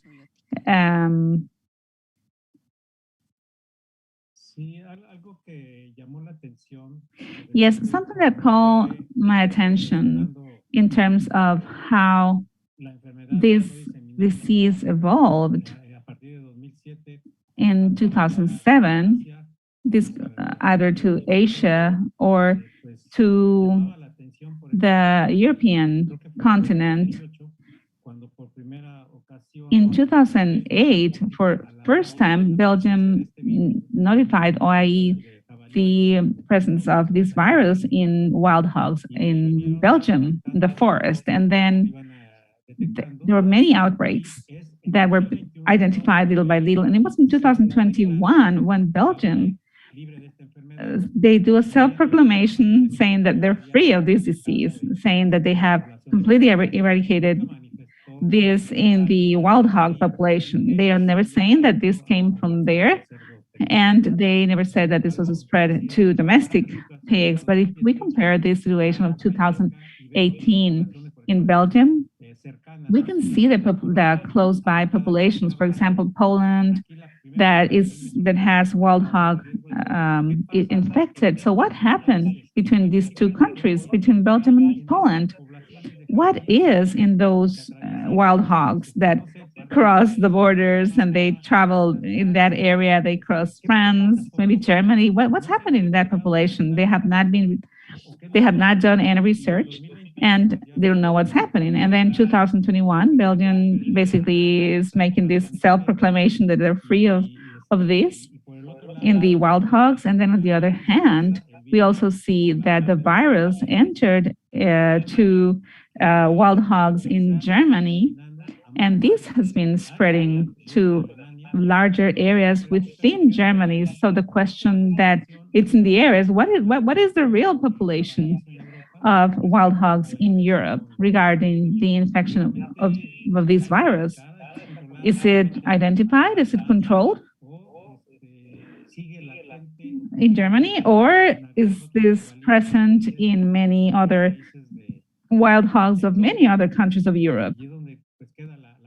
And this here is, where we have these questions. So as a risk analyst, myself, as being a risk analyzing risk, there's never risk zero. This event could happen and could be present. And even though a country declares itself free of that disease, that has to be proven scientifically. Thank you very much, Dr. Assad. Andre, I don't know if you have any comments about this? Yeah, basically 2 countries in recent history in European Union eradicated ASF. It's the Czech Republic and Belgium, as already mentioned. And this done by application of risk-based and science-based approaches with controlling the population of wild boar and detection of infected zone and basically having fencing the forest. And basically it's shown that in very limited territories and quickly detected virus could be eliminated. But I also agree that it's rather exception from the rule rather than common practice. But nevertheless, the experience of European Union, in particular these 2 countries, is important for management of cases in wild boars. So which basically you can find the information about this experience in publication African swine fever in wild boar ecology and biosecurity, which is published jointly by European Commission, FAO, and OE. And next year it will be 2nd edition of this publication, where all the control measures and approaches basically described and the case studies from countries provided, basically. Gracias, Dr. Rostalny. Thank you, Doctor. We have another question here about the outbreak of La Spaniola and the extension that could happen to other countries. So according to risk analysis and the current situation in La Spaniola, which are the 3 immediate measurements that countries in the Caribbean should take, and in Central America, to avoid that the virus will enter from the affected countries?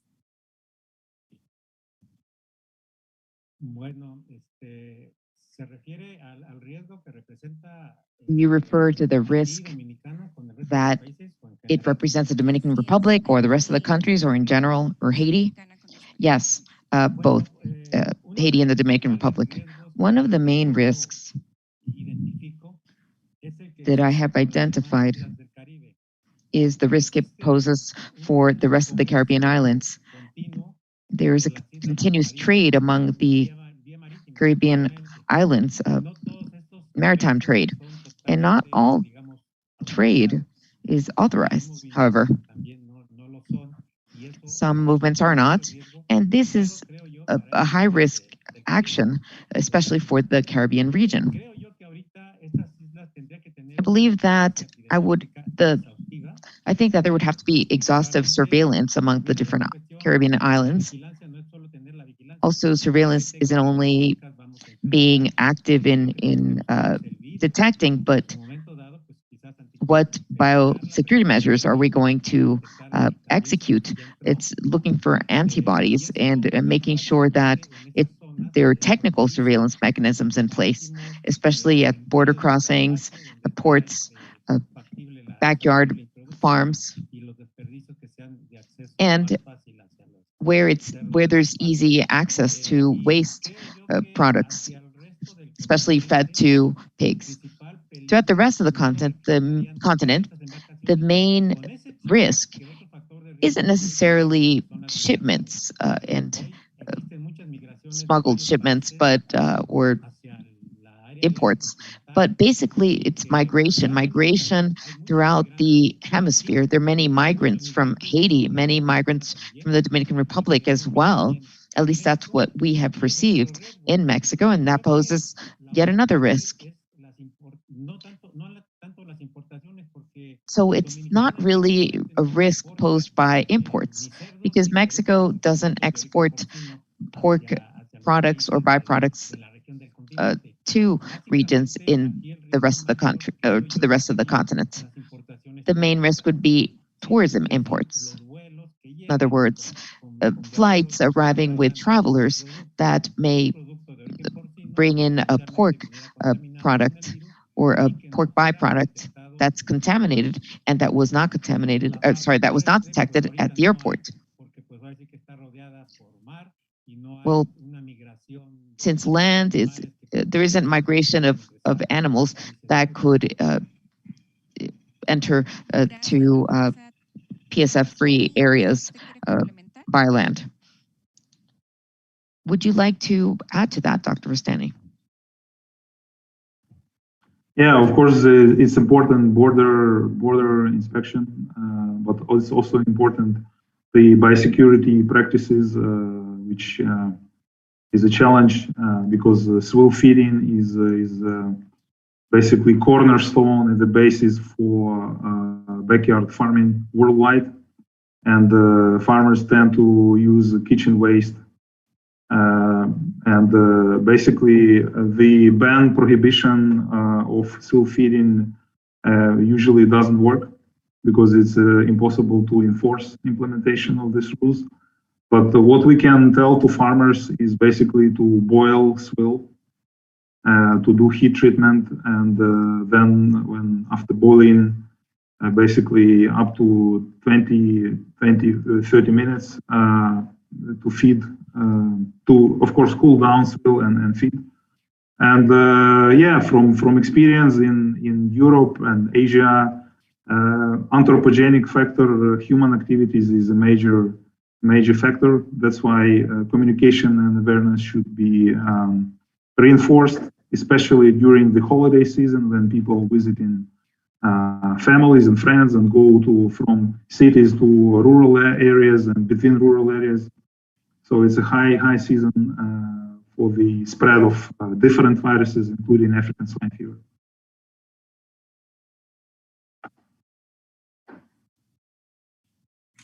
Muy cierto, muy cierto. Muchas gracias a ambos. Very true. Thank you so much both for your responses. So we're ending the question and answer session. Another question regarding risk assessment and backyard farms. With regards to risk assessment and considering that there's a majority of backyard farming, what would be the 3 immediate measures to take once the virus enters and it's confirmed by a laboratory? So this question is for both of you. Well, the main immediate action would be the fact that an epidemiological passive and active surveillance program needs to be in place. And what is this? Well, you need diagnostic serological testing and viral isolation to garner better interpretation. What's most important is that early detection needs to be in place, that the virus be detected in a timely manner. And many times the farmer, especially with smaller farms, backyard farms, will not easily detect diseases. Well, they won't do it scientifically because they'll just detect themselves and treat the animal themselves. So we have to establish epidemiologic surveillance programs that are active programs that are risk-based, where potentially we consider where the disease will enter or may enter. Then, to respond in a timely manner, the vet services thus need to respond in a timely manner, that is, to prevent its spread and thus eliminate the virus. It's also important well, I'm going to remind you what I said before. Countries need to establish these epidemiological routes of hypothetical scenarios as to what would happen if the virus enters their country. And if they have this roadmap in place, they could consider different regions. For example, if the disease enters this region, how can I geographically ensure that the disease doesn't spread to this other area? So we have to remember that many countries have trade relationships. So we have to consider, in addition to disease-free zones, we have to consider provinces or departments that are needed for international trade. That's hard because local trade really depends on or international trade depends on maybe two countries that trade with each other, and they would have to, and many countries will rule out and they prefer to deal with this as a region. Thank you, Dr. Zef. Dr. Andre? Yes. Yeah, basically each dead pigs need to be tested, but if it's not possible, then each mortality case which has typical clinical signs like sudden mortality or hemorrhages or any ASF or classical swine fever type of clinical signs, high temperature, but also epidemiological connection for potential connection to African swine fever. So this animal should be tested first, of course, targeting detection of antigen. And of course, countries need to have capacities for real-time PCR testing of detection of antigen. If it's not possible, there is a point of care, the mobile application for the field condition testing for pen-side testing, which basically FAO applied in the field condition in many Southeast Asian countries with quite success. Basically what happened when African swine fever hit backyard farmers? If they know that government will not pay compensation for their losses, they immediately slaughter the pigs and try to sell it as soon as possible. So countries need to take it into account that the major spreader is basically farmer who spread it with infected pork. So it should be created such condition which prevent this situation, either payment of compensation or situation when farmers consume, first of all, process this meat through making the meat cans and consume locally in their own family and don't distribute, don't sell, don't move infected pork and pork products. And of course, also zoning of country, knowing where the pigs and pork are moving is important. That's why in integrated surveillance system, it's important to include whole value chain from farms to consumers, including the slaughterhouses, farmers, markets. And another important factor, which countries need to be prepared now, is to have capacity for outbreak investigation, for tracing back and forward basically animals and pork products, which would enable basically understand the situation and make right decisions.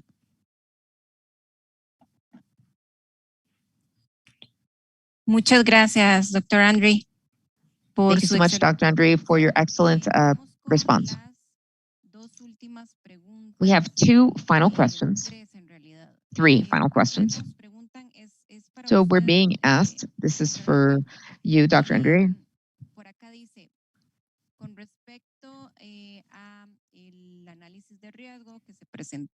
Regarding the risk analysis that you presented, can you emphasize what countries are at the highest risk of infection of ASF and why? And the next question is divided into two questions. Why is Venezuela identified at a different risk than Haiti, Paraguay, and Ecuador?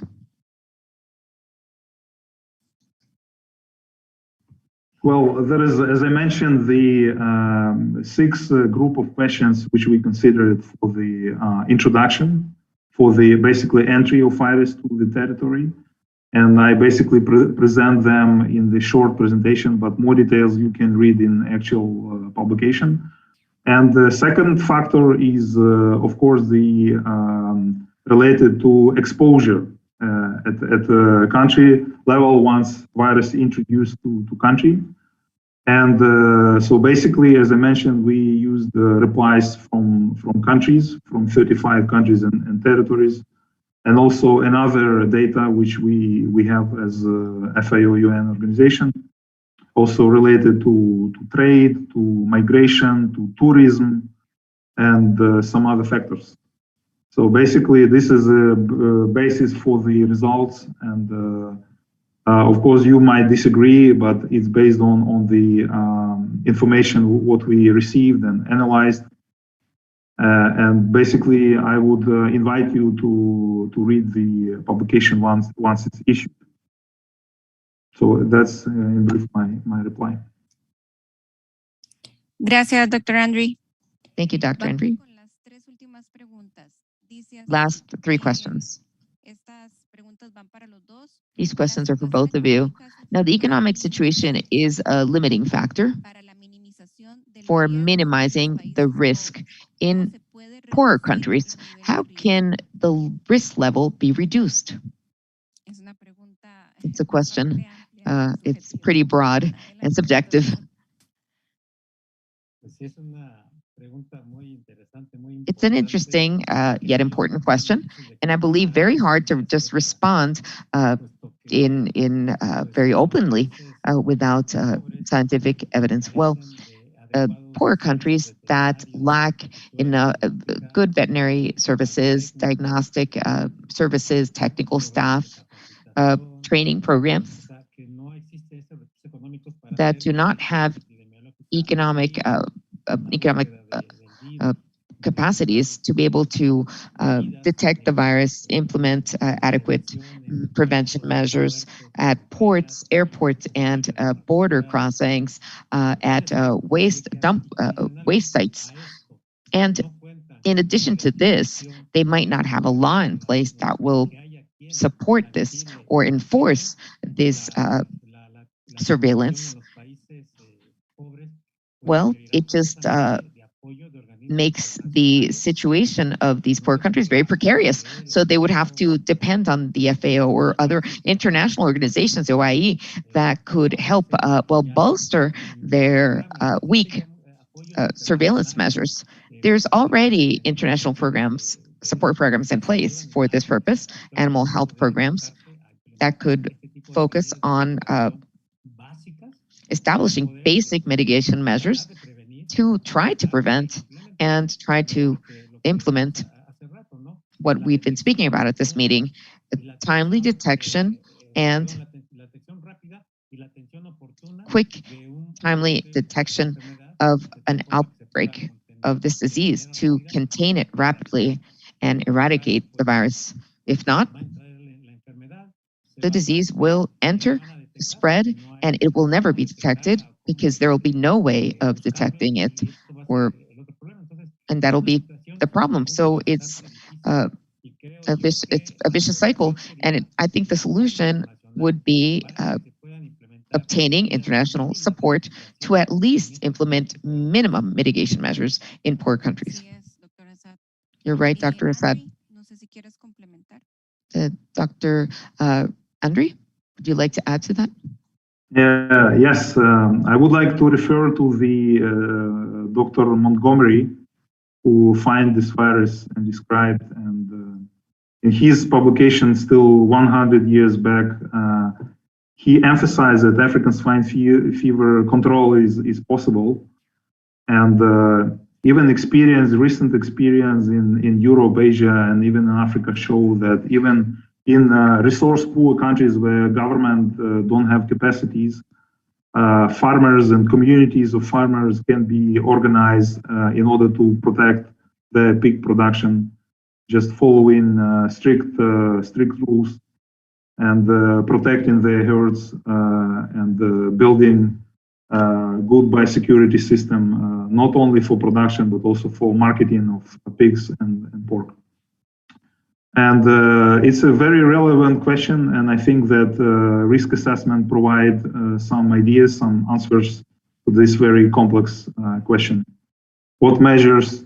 Because I would basically invite countries maybe not to wait for international assistance, but try to be prepared now and using the risk assessments which provided by OIRSA and FAO and others, and use best experience with prevention and control of this disease from elsewhere.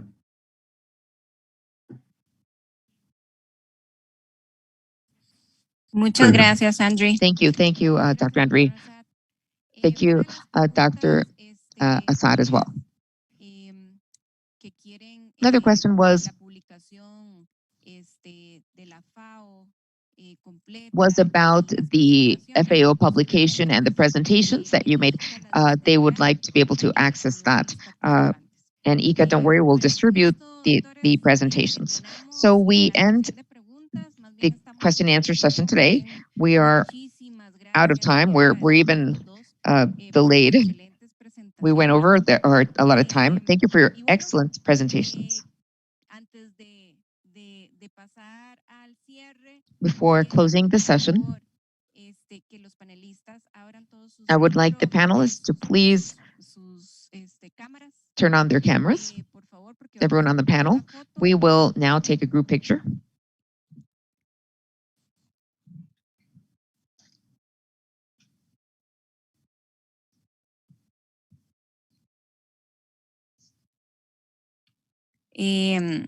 Adriana o Ricardo, por favor, nos avisan cuándo. Look, Adriana or Ricardo, let us know when the picture is taken. Hay dos Marcelli, pero...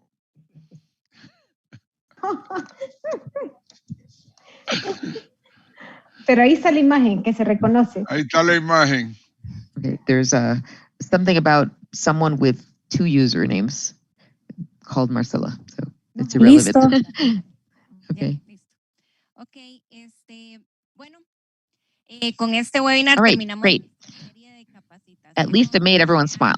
Okay, so we now end our series of 4-session series on risk assessment, but we will not sit back and relax. We will continue to stay updated because our objective is to train everyone, train all the countries in Latin America and the Caribbean in prevention of African swine fever. The first webinar next year will be held in February, and we will be promoting it during January. So I'd like to thank all the agencies that work together with IICA in order to make these events possible. I mentioned them at the beginning of the session: FAO, OIE, OIRSA, CVP, LAC, CaribVET, CAFSA, USDA, COPEG. I would also like to thank Dr. Urdas, Dr. Martelli, for helping with the logistics in order to make today's webinar possible. Dr. Eric Ether, who was very active in organizing this session of risk analysis. He's from CaribVET, and he was a great collaborator as an expert as well at various conferences. And I'd like to thank the OIE, which was responsible for backstage efforts with the questions. They always work hard at looking at social media questions and Zoom questions and organizing them. And we would like to thank the team at IICA, everyone that has to do with conference organization, the assistants, the individuals that really make this event possible. And I'd like to wish you happy holidays. Have a wonderful year. And many blessings to all of you and your family. And I hope to see you all next year. Thank you for joining the session. Merry Christmas. Saludos. Oh. I'd like to And also thank the safe and interpreters happy New Year. for their efforts. Thank you so much. It's been a pleasure to interpret for you.